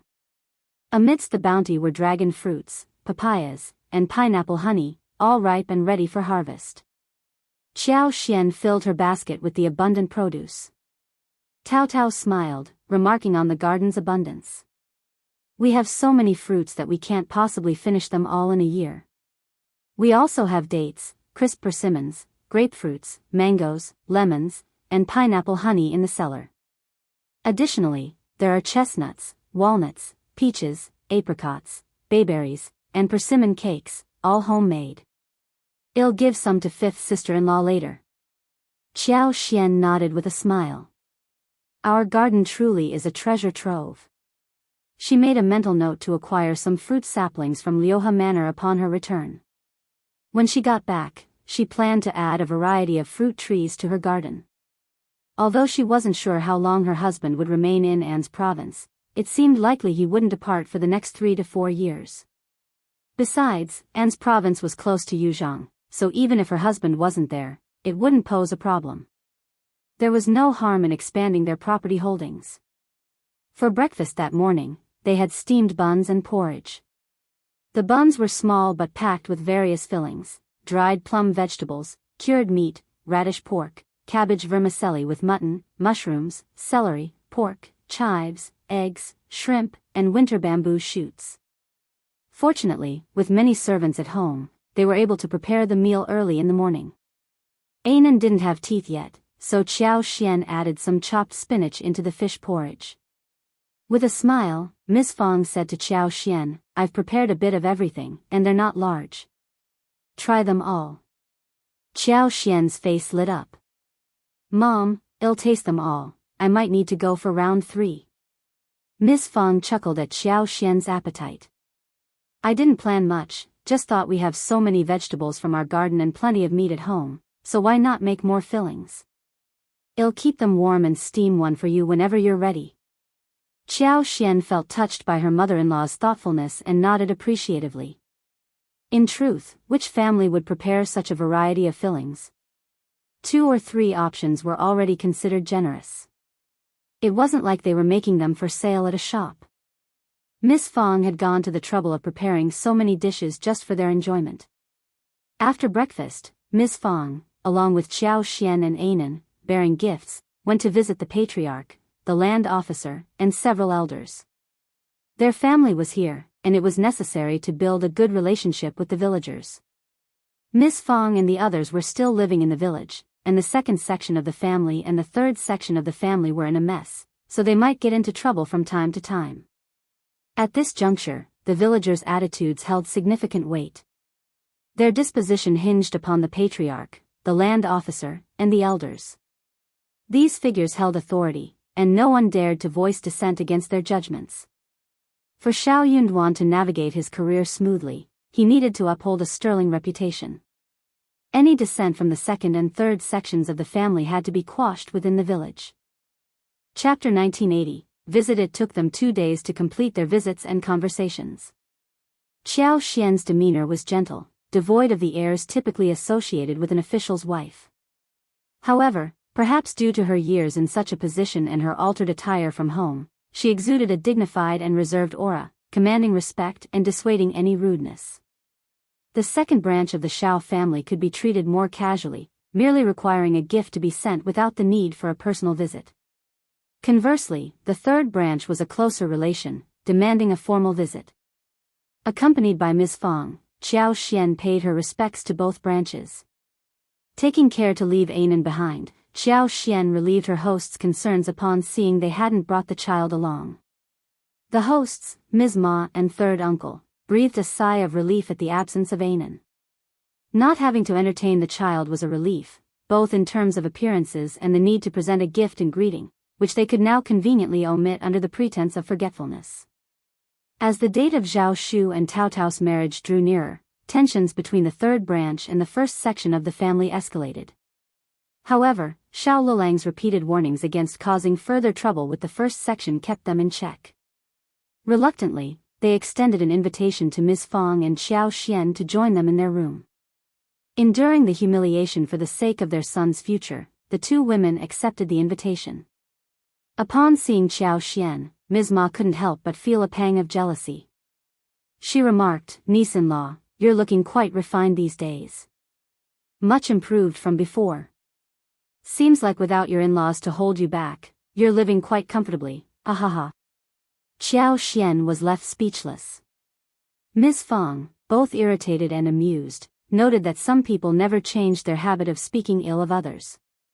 In the past, Miss Fang might have erupted into a confrontation, but now she chose to remain composed. Despite Ms. Ma's remarks, Xiao Xian remained unruffled. Her heart remained untouched by any ripple. After all, she no longer saw herself on the same level as Ms. Ma. Her family's prosperity and smooth sailing made her uninterested in engaging in any competition. She had no desire to change Ms. Ma's bad habits. "There's no need to worry about that," Xiao Xian replied calmly. "Every mother-in-law cares about their daughter-in-law. I've been through a lot, so it's only natural that I've changed. Besides, I've been managing things with Mr. Chiao and Wulang in An's province. I've guided them on what to say in their letters. And now that I've given birth to a son, of course, I'm not the same as before. I'm feeling much better." Xiao Xian nearly burst into laughter, nodding in exaggerated agreement. "Absolutely, Mom. Ever since Anan was born, I've been so happy. Plus, my husband's career is thriving, and Tao Tao has found such a good family. My parents and siblings are all in good health. Happiness looks good on me." Miss Fang burst into laughter. "Absolutely." Xiao Xian smiled again.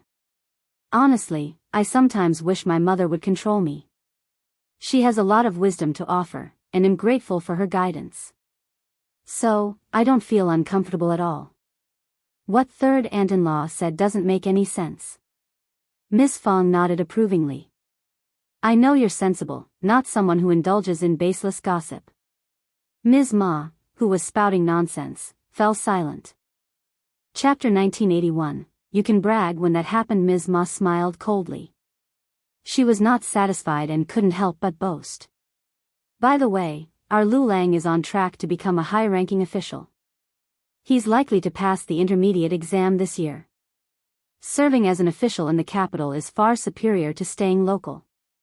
Ms. Ma wanted to tout her son's potential to become the primus, but Xiao Lulang had cautioned them multiple times against such presumptuousness, so Ms. Ma had to restrain herself.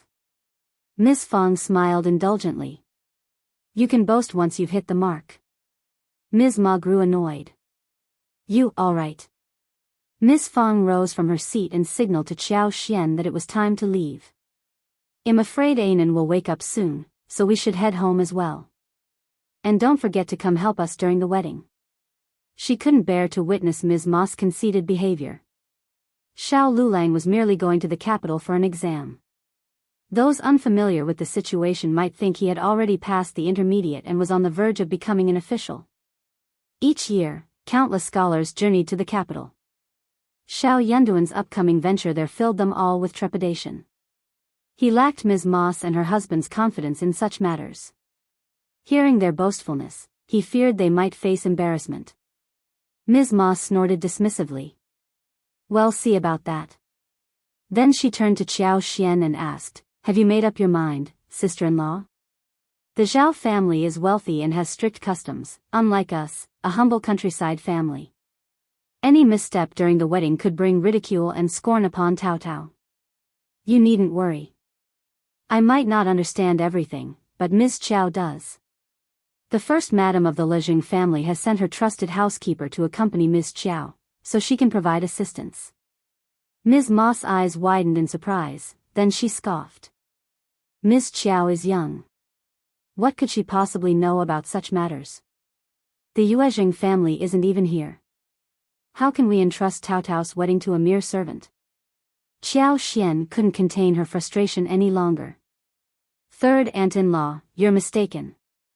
Auntie Hua, who serves elder aunt, is her right-hand woman and is incredibly knowledgeable. She's no ordinary servant, her family owns hundreds of acres of land. With her guidance, Tao Tao's marriage will be secure. And if anyone dares to interfere behind her back, I won't stand for it." Miss Fang grew irritated by Ms. Ma's remarks and retorted sharply, "Auntie Hua is merely offering her assistance. What's wrong with that? Do you think I can't trust the housekeeper appointed by the first madam of the Yuezheng family and instead rely on a landowner's wife? Tao Tao's affairs won't be meddled with by an outsider." Ms. Ma could only watch them leave and spat after a while, muttering, "Ungrateful wretches." Miss Fang also vented her frustrations to Xiao Xian. In a neighboring village, there was a local squire whose son had attempted the cultivated talent examination multiple times without success. The squire hoped to gain favor with the first section of the family, wishing for Xiao Yunduan to intercede with the Lord to help his son advance to the intermediate examination. When the squire's family approached them, Miss Fang promptly declined the offer and distanced herself from them, despite their persistent attempts. Fortunately, eldest uncle was discerning and made no commitments. But the squire's family persisted. With Tao Tao's impending marriage to Zhao Shu, they assumed the Xiao family was unaware of their connections and sought to enlist Ms. Ma's aid, offering her inducements to act as a middle person. Chapter 1982. She distrusted Ms. Ma. Contemplating the situation, Ms. Ma saw an opportunity to leverage Tao Tao's family affairs to garner a significant favor from the first section of the family. Driven by her keen interest in financial gain, she eagerly pursued this course of action.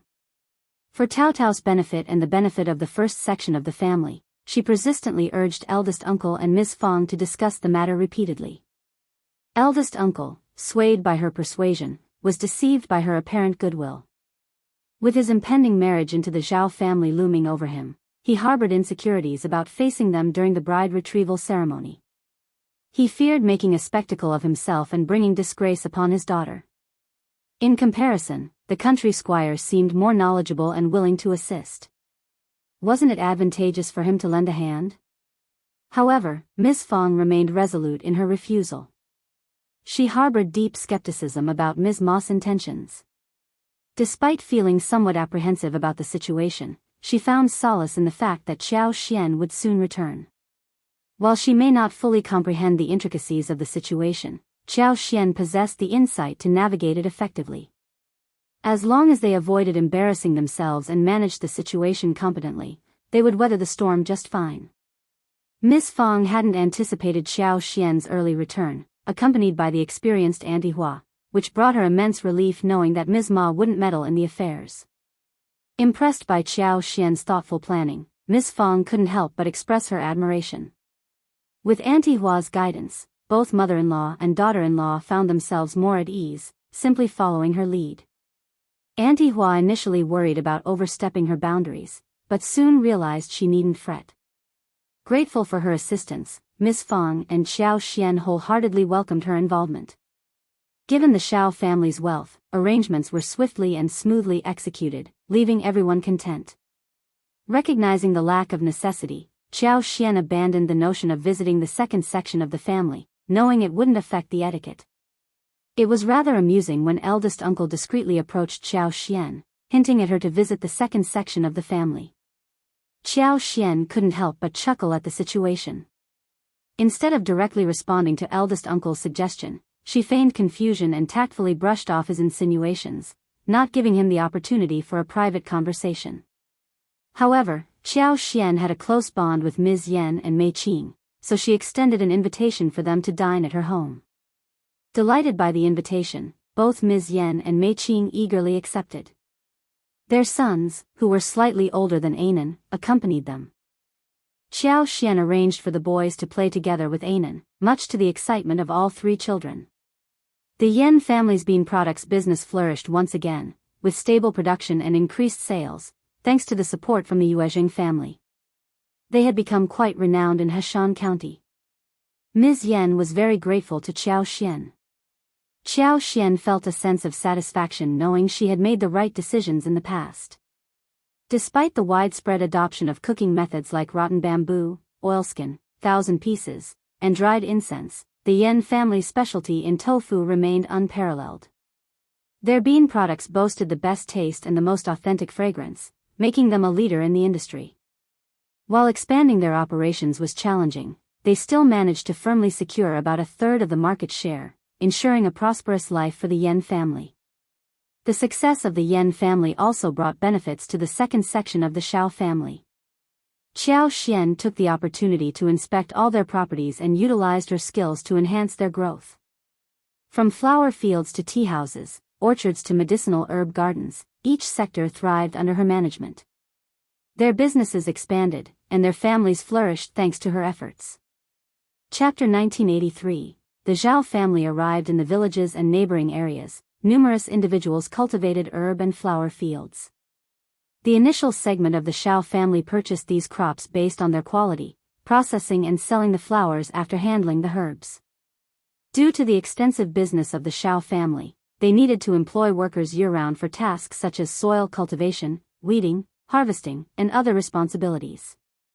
Whenever they ventured outdoors, Xiao Xian would bring Anan along. With the warming weather and Anan's agility, she could easily accompany them. The youngster reveled in the outings, displaying boundless joy and curiosity. Near the pond in the Zhang family village, they encountered a school of fish swimming gracefully. Their excitement almost led to an accidental plunge into the water, startling their caregiver and companions.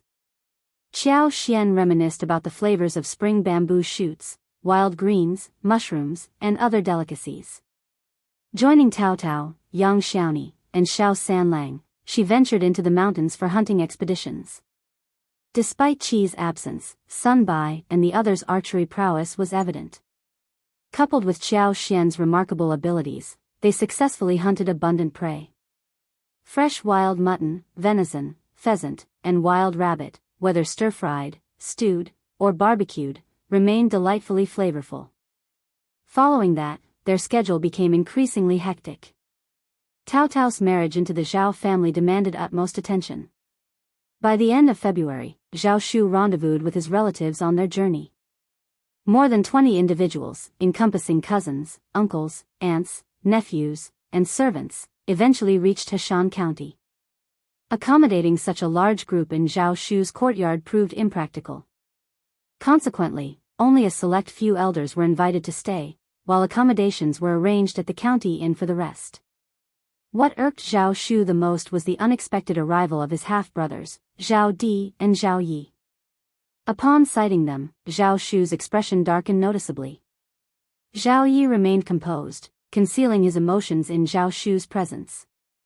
However, when Zhao Di observed Zhao Shu's evident fury, he couldn't resist mocking him sarcastically. Zhao Shu, refusing to tolerate the disrespect, promptly considered dismissing him. It was ludicrous how Zhao Di, in his rage, attempted to assume the role of an elder brother, brazenly admonishing Zhao Shu. Before Zhao Di could conclude his reprimand, Zhao Shu impatiently interjected, ridiculing him, "Cousin, how audacious of you! Do you even possess the right to speak of my father?" "My father? Ha, it's common knowledge that he passed away long ago. Am I to blame for being unfilial and failing him?" Zhao Di's embarrassment was palpable, his complexion fluctuating between green and white. Seeing Zhao Shu's envy, Zhao Di felt compelled to lecture him, momentarily forgetting that Zhao Shu was adopted and no longer under their father's authority. After all, wasn't he just an ordinary cousin to Zhao Shu? Zhao Shu sneered, "Cousin, if you're here to stir up trouble, then kindly leave. I'm getting married, not inviting chaos into my life for your amusement." Attempting to defuse the tension, Zhao Di intervened, "Zhao Shu. Is this how you treat your family just because you have some wealth? If you disdain us, just say it outright. We won't stay where we're not wanted." In response, Zhao Shu spat at him in disdain, "I'm talking to you, not to them. Why drag others into this? Perhaps I was mistaken in calling you shameless. How can you be shameless when you're simply devoid of decency? I treat my family with far more respect than you ever have. Have you ever looked out for our family's interests?" "Ha. I'll be frank with you, I simply don't care for you. If you dare to cause trouble again, don't expect me to hold back. This has been a trying time for everyone involved. I, Zhao Shu, will undoubtedly repay those who have supported me generously, but you've done nothing of the sort. Who gave you the right to disrupt things?" Chapter 1984. Disgusting former brother Zhao Di seethed with anger. Upon hearing Zhao Di's grievances, the other family members rallied to his side, empathizing with his plight. Hastily, they intervened, whisking him away before he could utter another word. Naturally, Zhao Di couldn't simply depart without a plan. Aware of Zhao Shu's volatile temper, he understood that further agitation would only result in expulsion. Thus, he begrudgingly swallowed his indignation, opting not to provoke Zhao Shu any further during their journey. This concession left Zhao Shu feeling somewhat remorseful. Secretly, he harbored a desire for Zhao Di to misstep, providing him with a justification to take action. Upon their arrival at Heshan County, Zhao Di and Zhao Yi were promptly lodged at the inn. Despite being adopted, they felt entitled to better treatment. Their relegation to the inn left them discontented. Uncle Qing and Aunt Qing had diligently made preparations. Upon the Zhao family's arrival in Heshan County, they merely needed to rest briefly before the groom's arrival. Promptly upon his arrival, Zhao Shu dispatched a missive to the primary branch of the family. The following day, Zhao Shu's 2 uncles and 2 aunts made their way to Shaoding village to confer with Ms. Fang, eldest uncle, and other members of the Xiao family regarding the wedding arrangements. This face-to-face discussion was deemed necessary. Thanks to Zhao Shu's prior correspondence, the first branch of the family was well prepared for the impending visit from the Zhao family. Upon the arrival of Zhao Shu's relatives, the courtyard of the first branch was meticulously cleaned, and everyone donned their finest attire, elevating their usual appearance without appearing ostentatious or out of place. Though not as affluent as Zhao Shu, the first branch of the Xiao family still enjoyed a level of prosperity far surpassing that of any other household in the village. However, when Uncle Zhao Shu and company departed for the village, Zhao Di somehow caught wind of their plans and insisted on tagging along. Despite Uncle Zhao Shu's attempts to dissuade him, Zhao Di stubbornly persisted, eventually relenting only when it became apparent that he wouldn't be allowed to accompany them. Consequently, when one of Uncle Qing's subordinates introduced Zhao Di as his young master's cousin, Xiao Xian couldn't suppress a silent sneer at the sight of him. Zhao Di was unfamiliar with Xiao Xian, just as she was with him. While Xiao Xian had deceived the Zhao family, she had no prior acquaintance with Zhao Di beyond knowing his name. However, Xiao Xian could discern Zhao Di's demeanor from the moment he set foot in the courtyard. His scrutinizing and disdainful expression spoke volumes. Miss Fang and eldest uncle remained oblivious to Zhao Di's intentions, extending warm greetings to the Zhao family, along with Miss Su and Xiao Dalong. They failed to detect any hint of animosity from Zhao Di. Unlike the others, young Xiaoni didn't appear naive. Despite the cordial reception extended by Miss Fang and eldest uncle, she sensed something amiss with Zhao Di's attitude. Tugging at Xiao Xian's sleeve, she whispered, "Fifth sister-in-law, that's young Master Zhao's cousin.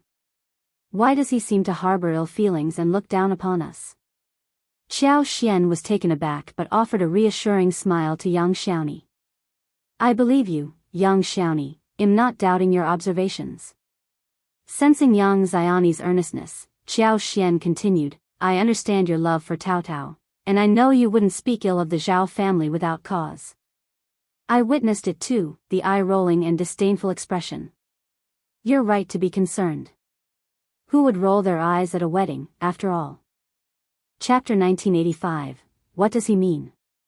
Xiao Xian chuckled softly and whispered, "Third sister-in-law, rest assured, I believe you. Truth be told, I noticed it too." "Thank you." Young Xiaoni sighed in relief. "But, what do you think he's up to?" Xiao Xian's expression turned sardonic. "He's certainly scheming something. Every family has someone like him, though I can't fathom how he made it onto the Zhao family's guest list. But don't worry, he won't cause any trouble." Young Xiaoni, reassured by Xiao Xian's confidence, smiled gratefully. "That's a relief." The 2 women then entered the room and took their seats beside Miss Fang. Their conversation was interrupted by the arrival of Li Xia and Li Qiu, who brought in tea. As Uncle and Aunt Zhao surveyed the courtyard and the dwelling of the first branch of the Xiao family, and noted the attire of its members, they couldn't help but feel a sense of superiority.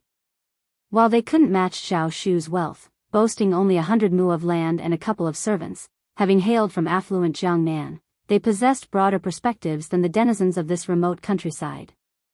Although the living conditions of the first branch of the Xiao family surpassed those of typical rural households, Uncle and Aunt Zhao didn't regard them highly. He sighed inwardly, perplexed by Zhao Shu's decision. Why did he insist on marrying a woman from such a distant and humble background? Even if he claimed to admire her family and their ties to a prefect lord, was it really necessary? If Zhao Shu truly desired it, obtaining the consent of the magistrate might pose a challenge, but marrying into the legitimate daughter of the county magistrate's family wouldn't be impossible. Fortunately, he was adopted. Otherwise, his wife would likely be subjected to mistreatment in that grand mansion. While they could attempt to persuade Zhao Shu, they couldn't compel him to change his mind. Given the circumstances, they could only offer their support. After all, they weren't the ones getting married. Besides, this visit wouldn't be without its benefits. Zhao Shu was undeniably generous. Initially dismissing the significance of the tea service, they assumed it would be of low quality, given the rural setting. Surely, it would consist of nothing more than ordinary tea leaves, resulting in a bitter and astringent brew. Initially, he hadn't planned to indulge, merely taking a polite sip of the tea as a gesture of respect towards the Xiao family. However, upon the arrival of the tea, he was taken aback by the exquisite white porcelain tea set adorned with delicate floral motifs, a sight reminiscent of broken branches and blooming flowers. The porcelain was pristine and smooth as snow. Within the teacup, a faint purple hue danced, the liquid crystal clear, exuding a rich tea fragrance tinged with the delightful essence of roses. Upon closer inspection, a subtle medicinal aroma wafted from the brew, inducing a sense of relaxation and joy.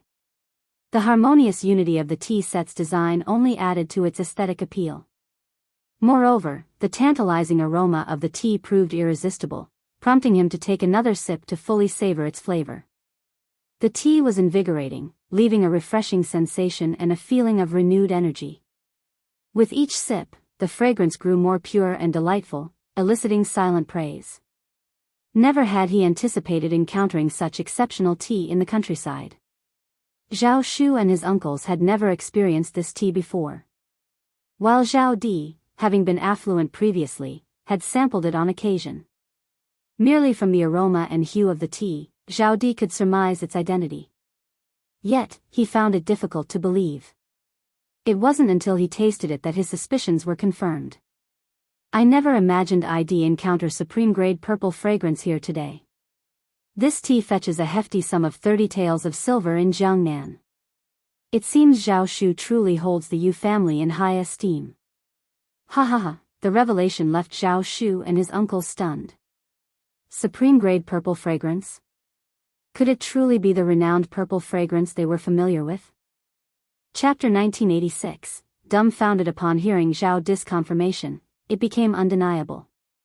Not only was it purple fragrance, but it was also of the highest quality, supreme-grade purple fragrance. Valued at 30 taels of silver per tael, equivalent to an astonishing 300 taels of silver per catty. It was worth noting that the tea they typically consumed at home cost only a little over 10 taels of silver per catty. Even then, they weren't particularly keen on splurging. More often than not, they settled for tea leaves priced at 5 to 6 taels of silver per catty, indulging in finer varieties on rare occasions. Zhao Shu's willingness to offer such luxury was remarkable. TSK, he had never shown such filial piety before. The Xiao family must be exceptionally fortunate. For a moment, a sense of unease settled upon them. Ms. Fong interjected, surprised by the revelation. We cultivate these tea leaves ourselves, it's not because of Shu. Qiao Xian, with a knowing smile, replied, Mom, they're guests. They're not aware of our affairs. Turning towards the Zhao family, she continued, we operate a sizable tea house spanning nearly 2,000 mu, cultivating both golden sprout and purple fragrance varieties. We reserve the finest tea leaves for our own family each year, and as our esteemed guests, it's only fitting that we serve you the best. Zhao Shu and his uncles were left speechless. Zhao Di's smile appeared strained, his skepticism evident. He forced a smile and remarked, your family's tea house exclusively cultivates these two tea varieties. They're quite rare. Tea seedlings aren't readily available. Could it be that you've been misled? Xiao Xian chuckled softly. Every year, reputable businessmen from Yuzhang province come to purchase our tea leaves. Golden sprout typically fetches around 40 taels of silver per catty, while purple fragrance goes for about 100 taels of silver per catty. Embarrassment washed over Zhao Di, rendering him speechless. He managed to force another smile and conceded, "Well, in that case, you truly are fortunate. Zhao Shu must have provided these tea seedlings for your family, right? He's been quite generous to the Yu family, Xiao Xian, wearing a puzzled expression, responded, "Why would you assume that? Our tea house was established before we met Zhao Shu." Zhao Di felt deflated. Unable to contain his curiosity, he inquired, "Where did you obtain the tea seedlings, then?" With a gentle smile, Xiao Xian replied, "It's a rather lengthy tale. My husband procured a batch of tea seeds from a merchant, and we nurtured them ourselves. We didn't have high expectations, but all the tea seeds sprouted beautifully. My husband and sister-in-law are incredibly fortunate. They make an excellent match for young Master Zhao." Everyone laughed. Miss Fang's delight was palpable, her smile radiant as she exchanged a meaningful glance with Xiao Xian. Unable to refute Miss Fang's words, the uncles of the Zhao family joined in with compliments for Tao Tao, their smiles masking any lingering discomfort. Feeling slighted, Zhao Di couldn't comprehend how this discussion related to Zhao Shu's fiancée. Why was she receiving praise? "Well, your family certainly seems fortunate. With your wealth, why haven't you purchased a home in the city and relocated? Living in a village can be quite inconvenient." Miss Fang's expression soured at the suggestion. "There are benefits to rural life as well. The villagers here are incredibly welcoming. This village is the foundation of our Shao family. How could we simply uproot ourselves? Even if we're not lacking in funds, we mustn't forget our roots." Xiao Xian chimed in, "My mother speaks the truth. However, we do own properties in the county and the province. We can comfortably reside here whenever necessary." Zhao Di found himself at a loss for words. Chapter 1987. Things are no longer the same. The uncle of the Zhao family shot Zhao Di a warning glance, then swiftly changed the subject, steering the conversation towards the upcoming wedding day. Despite refraining from vocalizing it, Zhao Di couldn't help but feel a pang of envy. The Zhao family seemed to possess a veritable treasure trove, abounding with tea mountains, gold mines, and a son who had risen to prominence as a primus. Moreover, the members of this family didn't appear to be ignorant or simple-minded. It became clear why Zhao Shu was adamant about marrying into this family. They had gathered to celebrate a joyous occasion, not to indulge in mockery directed at Zhao Di. If he persisted in making unwarranted remarks, he risked offending the Zhao family and incurring Zhao Shu's wrath. Even if Xiao Xian chose to overlook his behavior, Zhao Di couldn't expect leniency or favor in the future. While others might underestimate the Zhao family, Xiao Xian, being an official's wife, possessed keen discernment. Despite Zhao Di's thinly veiled sarcasm, he couldn't outsmart her. Action needed to be taken. Though seething with anger and resentment, Zhao Di dared not defy the elders of his clan. He could only clench his jaw in frustration and keep his thoughts to himself. The circumstances had changed drastically. Their family had fallen from grace, relegated to a small town far from Yangzhou. They now had to eke out a living tending to meager farmland and a handful of struggling shops. Who cared about these pretentious elites and highbrow individuals in the clan anymore? Now, they were all scrambling to ingratiate themselves with that despicable Zhao Shu. Even the impoverished peasants of the Zhao family were shamelessly trying to win their favor. Once again, Zhao Di harbored resentment towards his father. Why did he ever agree to let Zhao Shu be adopted? Why did he consent? If not for that decision, Zhao Shu wouldn't hold such sway today. With Zhao Di refraining from stirring up trouble, the two families conversed amiably. Auntie Hua offered guidance, while Xiao Xian facilitated the discussion. Everything proceeded smoothly, and the Zhao family was thoroughly impressed by the Xiao family's thorough preparation. With the plans settled, there was little cause for concern. All they had to do now was await the wedding day. After the discussion, Ms. Fang and eldest uncle extended an invitation for lunch, which the Zhao family graciously accepted. Ms. Fang promptly arranged a room for their guests to rest in and instructed Ms. Su to escort them there to relax. She assured them she would summon them when lunch was ready. Following the lengthy deliberation, the Zhao family grew weary. They expressed their satisfaction with Ms. Fang's considerate arrangements and conveyed their gratitude with warm smiles. In the designated rest area, hot tea accompanied by an array of fruits and snacks awaited them. While the tea remained supreme-grade purple fragrance, the snacks appeared to be standard fare, likely procured from the county city. However, the freshly peeled and sliced peaches, juicy oranges, diced dragon fruits, pears, cantaloupes, washed blueberries, and honey-drenched pineapple were exceptionally enticing. Some of the fruits were unfamiliar to them, leaving them intrigued. Learning that these fruits hailed from the Xiao family's orchard only heightened their admiration and stirred their emotions further. Upon sampling the fruits, they were met with a burst of fragrance, freshness, and sweetness. Impressed, they showered the offerings with praise, acknowledging their exceptional quality and refraining from underestimating them in any way. What the Xiao family possessed, they lacked, leaving no room for disdain. Lunch was served with separate seating arrangements for men and women, each group seated in the dining hall and the flower hall respectively. Despite the segregation, the meal consisted of identical fare, 12 dishes and a soup. Chapter 1988. He has no good intentions. Aware of their guests' origins from Jiangnan, Xiao Xian instructed the preparation of light dishes for lunch. The spread included steamed mandarin fish, tea-flavored shrimp, white-cut chicken, white meat with garlic paste, and sea cucumber with scallions, among others. As they were about to commence the meal, Zhao Di was conspicuously absent. He had purportedly gone for a stroll in the village, prompting Xiao Dalong and Xiao Sanlang to retrieve him for dinner. Upon locating Zhao Di, Xiao Sanlang found him engaged in conversation with fifth Grandma Ding, who appeared animated and pointedly addressing him. Aware of the strained relationship between their families, Xiao Sanlang refrained from intervening, simply escorting Zhao Di back home. Throughout the journey, Zhao Di exhibited an air of smugness, as if he held something over Xiao Sanlang.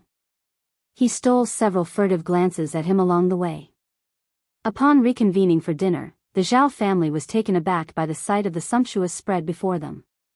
However, reflecting on the Xiao family's extensive tea house, they surmised the source of the lavish meal. With a tea house boasting a vast supply of supreme-grade purple fragrance and golden sprout, it was only natural for the Xiao family to present a table laden with exquisite dishes. The unexpectedly delectable flavors further heightened the Zhao family's satisfaction.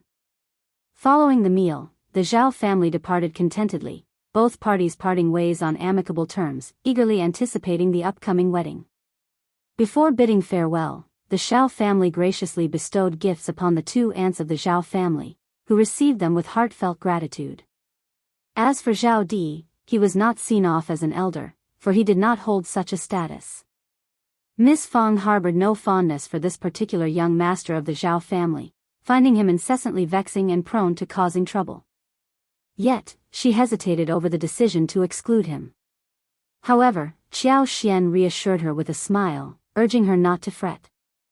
The gift, traditionally given out of filial respect, held little significance if omitted by ordinary individuals. Xiao Xian was keenly aware of the underlying motives. She was certain that Zhao Di hadn't been part of the planned visit, rather, he had surreptitiously trailed them here. His intentions were far from noble. Given the circumstances, why should they tolerate his presence, let alone extend the courtesy of a gift?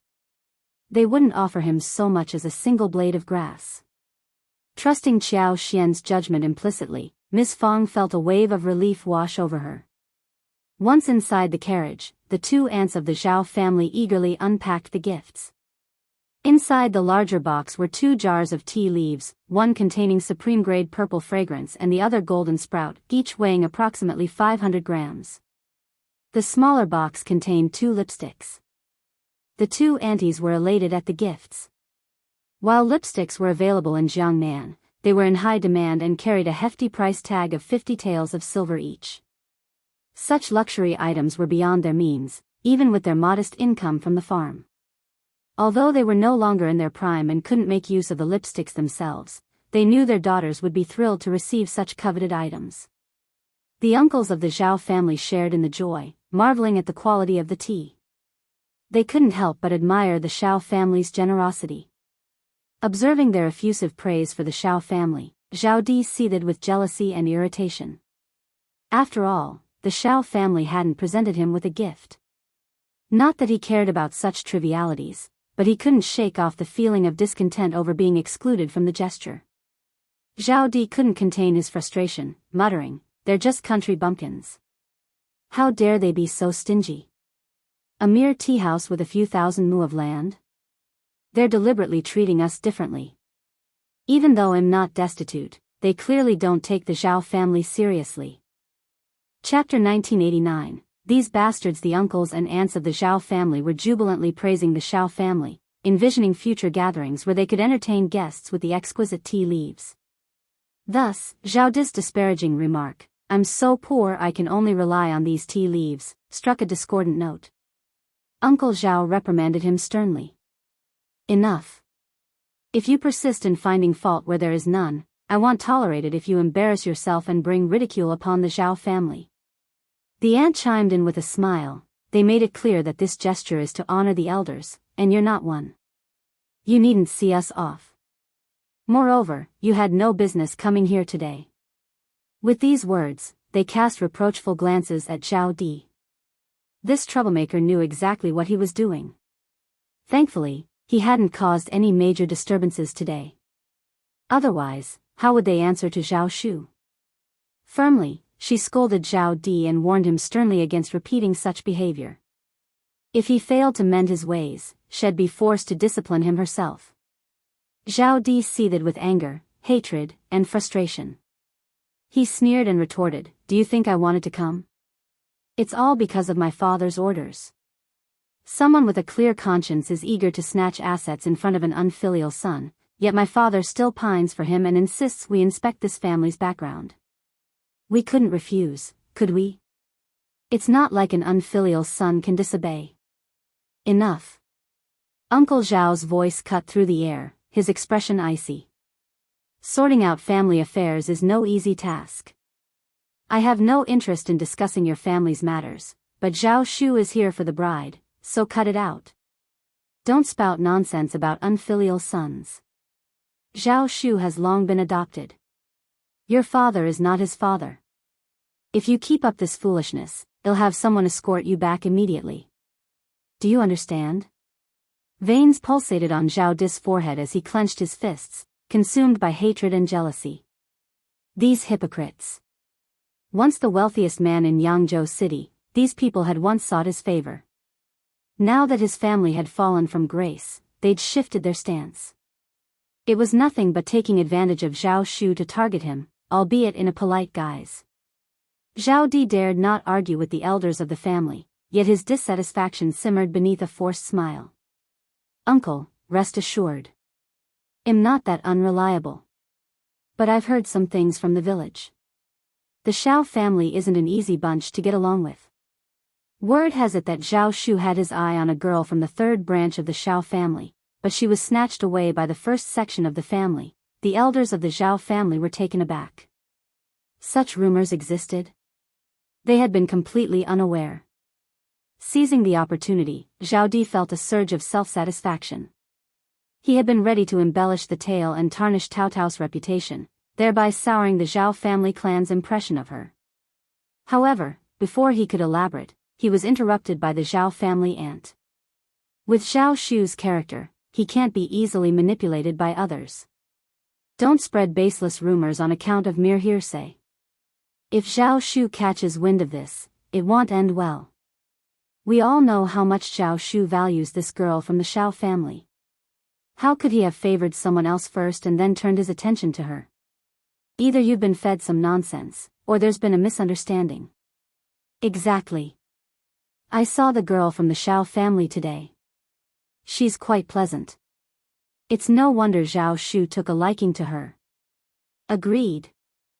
Chapter 1990. How could Zhao Shu bear with it? A few elders reprimanded Zhao Di, cautioning him to mind his words, lest he incur Zhao Shu's wrath, a fate he wouldn't relish. However, the Zhao family elders paid little heed to Zhao Di's remarks. What audacity! Given Zhao Shu's background, envy was to be expected. Rumors were bound to circulate. They were only aware that Zhao Shu attached great importance to this marriage and had earnestly invited them to participate. Their role was to assist in ensuring the wedding proceeded smoothly. As for Zhao Di's family, when they were affluent, they hadn't extended any support to their relatives. Now that their fortunes had waned, why bother? Furthermore, given Zhao Di's apparent attempt to sow discord, they were not inclined to entertain it. Zhao Di was deserving of being sidelined, left out in the cold. To their surprise, the coachman had overheard Zhao Di's words and promptly relayed them to Zhao Shu upon their return. Would Zhao Shu tolerate such behavior? He never imagined that Zhao Di would dare to venture to Shaoding village alone. Thankfully, his plan didn't succeed. Otherwise, what impression would the Xiao family have of him? Engaging in a public dispute over this matter wouldn't bode well. If Zhao Di insisted on pretending to be concerned and made him out to be the villain, there was little he could do. Zhao Shu opted not to engage in open confrontation. Instead, he instructed his trusted aides to hire a few individuals to confront Zhao Di and Zhao Yi in a secluded alley. After a thrashing, they bound the brothers tightly and hauled them off to a dim, solitary room. In their bruised and terrified state, Zhao Di and Zhao Yi's eyes betrayed their fear upon seeing Zhao Shu. Refusing to appear weak in front of Zhao Shu, Zhao Di forced a semblance of dignity and spat out bitterly, "Zhao Shu, you're truly ruthless. You orchestrated this against us.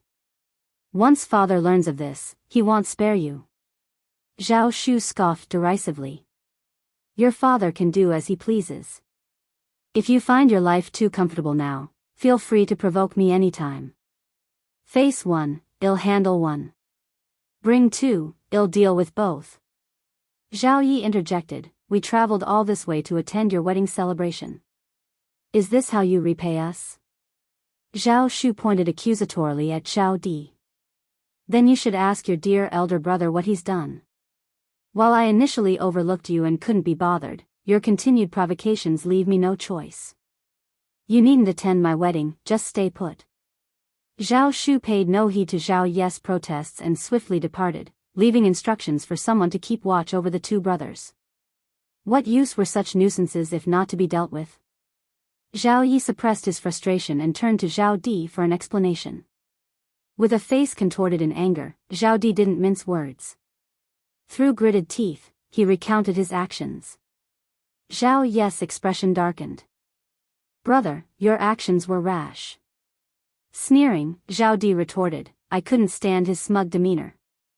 I wanted to make things difficult for him." Seeing Zhao Di's unyielding stance, Zhao Yi closed his eyes, choosing to remain silent. Originally, Zhao Yi had planned to deliver a substantial blow on the day of Zhao Shu's wedding, hoping to sabotage the marriage and potentially turn the Xiao family against Zhao Shu. Aware of the Xiao family's prominence and the influence of Lord Xiao in An's province, he saw an opportunity for his family to reclaim the assets Zhao Shu had seized. Yet, all his plans were shattered by his brother's impulsive actions. Desperate to leave, Zhao Yi attempted to reason with the guards, all of whom were Zhao Shu's trusted aides. But they remained stoically silent, offering no response beyond their basic duties of delivering meals and ensuring the brothers' basic needs were met. Chapter 1991, Wedding. As for Zhao Yi's attempts at pleading and his benevolent request for assistance in delivering a message to Zhao Shu, they were simply ignored. As for Zhao Shu, he did not visit after that day. He was preoccupied with preparing for his role as the groom. How could he find the time to entertain such requests? The Zhao clan members quickly realized that Zhao Di and Zhao Yi had vanished. When questioned, Zhao Shu casually mentioned that they had prior engagements and had departed. No one pressed the matter further, knowing the temperament of the Zhao family. In no time, it was the day of the bridal escort. On this busy day, both sides were bustling early in the morning. At the Xiao family's estate, Tao Tao, as the bride-to-be, rose at dawn to bathe, change into her ceremonial attire, and adorn herself. While an ordinary countryside girl might not observe such elaborate rituals, Tao Tao, now marrying into the affluent Zhao Shu's family as the sister of the prefect lord, meticulously followed tradition. Fortunately, Auntie Hua was well versed in the procedure, and everyone followed her arrangements diligently. In Heshan County City, Zhao Shu was brimming with joy. He asked repeatedly if it was time, eliciting teasing remarks from everyone around him. Finally, the moment arrived. With a radiant smile, he swiftly mounted his horse, prompting even more playful banter. Amidst the spirited beats of drums, the bridal escort procession embarked towards Xiaoding village. As the bridal entourage approached, eager onlookers who had rushed out to catch a glimpse hastily dashed back to the village to spread the news. The first section of the Xiao family also received word. As the procession entered the village, the already jubilant music of the bridal entourage soared to even greater heights. Encircled by villagers and delighted children darting around, the atmosphere brimmed with liveliness and merriment. Since the uncles and aunts of the Zhao family had previously visited Xiaoding village and received such generous gifts, they spoke highly of the Xiao family in front of their fellow clansmen. Furthermore, with Zhao Di and Zhao Yi detained by Zhao Shu's orders, there were no disruptions to spoil the smooth proceedings. Today, everything unfolded seamlessly, unlike the previous occasion when Zhao Di had caused trouble with his sarcasm. Symbolically blocking the door, Zhao Shu successfully entered the first section of the family's house. Amidst the laughter and well-wishes, he finally approached his bride. As Tao Tao was veiled in red and carried onto the bridal sedan chair by Xiao Dalong, Zhao Shu's eyes remained fixed on her, his smile beaming with delight. With the bride's departure from the pavilion, the dowries followed in a grand procession, numbering a staggering 99. The villagers of Xiaoding, as well as the Zhao clan members, were left astounded and impressed. The wealth of the Xiao family was truly remarkable. Initially, there were skeptics among the villagers who doubted the tales shared by the visiting uncles and aunties from the Zhao family. However, witnessing the extravagant display of wealth firsthand, they had no choice but to accept the truth. Even though a significant portion of the dowry comprised gifts bestowed by Zhao Shu, the Xiao family's generosity was unmistakable. Moreover, they had procured the rest of the dowry with their own resources. Accompanied by Ms. Fang's family, the bridal entourage was escorted to the village's entrance. As they watched the procession depart joyfully, Ms. Fang couldn't help but feel a mixture of emotions. Happiness and relief mingled with sadness and nostalgia. Tao Tao, her beloved daughter, was now a wife belonging to another family. Chapter 1992, Ms. Ma is getting more enthusiastic. Xiao Xian and Yang Xiaoni tactfully ignored mother-in-law's teary eyes, choosing instead to offer comforting words about Tao Tao's bright future. Their laughter helped ease the tension, and Ms. Fang visibly relaxed. Realizing that crying on such a joyful occasion wouldn't be appropriate, Ms. Fang regained her composure. She took solace in the fact that Tao Tao was marrying into a family where she wouldn't be mistreated. If Tao Tao ever wished to return, she could do so freely, maintaining contact with her birth family. With spirits lifted, Ms. Fang invited everyone to return to the banquet. Despite initial reluctance from Ms. Ma and third uncle, they couldn't afford to snub the event. The thought of the first section of the family seizing the marriage left them feeling aggrieved. However, boycotting the celebration would only fuel rumors of discord within their own branch of the family. How could this be tolerated? The couple begrudgingly accepted their fate. Xiao Xiaoji remained absent throughout the entire affair. Ever since her unsettling encounter with Zhao Shu, she couldn't bear to dwell on thoughts of him. Though she still harbored a secret admiration, it was tainted with other, less savory emotions. Nevertheless, she couldn't shake her resentment towards Tao Tao. As Tao Tao's grand wedding unfolded, Xiao Xiaoji refused to attend out of spite. And Ms. Ma, understanding her daughter's feelings, didn't push her to go. If anyone inquired, they would be informed that Xiao Xiaoji was unwell and resting at home. When questioned about Xiao Ziota's absence, Ms. Ma's response dripped with jealousy. Suspecting ulterior motives behind the inquiry, she haughtily proclaimed that her Xiaoji wasn't in a rush. Once her husband Lu Lang ascended to a high-ranking position in the capital, they would secure a prestigious match for Xiaoji from an official family. If a brother who has risen to a high position doesn't look out for his sister, then who will? They share the same blood. Xiaoji must marry into an official's family, no question about it. The status of an official's wife is prestigious and esteemed. Who wouldn't show respect to her? She's in a league of her own compared to mere rich folks and businessmen. Ms. Ma's fervor only intensified as she spoke, displaying a clear disdain for businessmen. Her words left the relative who had inquired feeling deeply embarrassed. He wanted to interject, but found himself at a loss. To be frank, his question had been rather casual. He never anticipated Ms. Ma would seize upon it as an opportunity to expound on Cao Cao's husband. Had he known better, he wouldn't have asked at all. The others at the same table felt a similar sense of discomfort. Even if there were a couple of curious onlookers who were intrigued by the drama, they dared not utter a word. Better to simply listen and avoid stirring the pot. Nobody wanted to risk Ms. Ma's ire. Not everyone possessed Ms. Ma's audacity, nor did they share her lack of tact. Why did she choose the wedding banquet to air her grievances? Miss Fong and Xiao Xian remained oblivious to the underlying tension. Ms. Ma's continued commentary proved futile. It was evident to everyone that her remarks stemmed from jealousy. But Miss Fong silently removed 2 items she had intended to include in Xiao Ziota's dowry. If you hold merchants in contempt, then don't accept gifts procured through their commerce. As the festivities drew to a close, relatives and friends dispersed, leaving the household to tidy up. By the time dusk fell, the chores were mostly completed. Chapter 1993, This begins well. The house fell silent. It also seemed to be empty. Without Cao Cao, everyone was not used to it.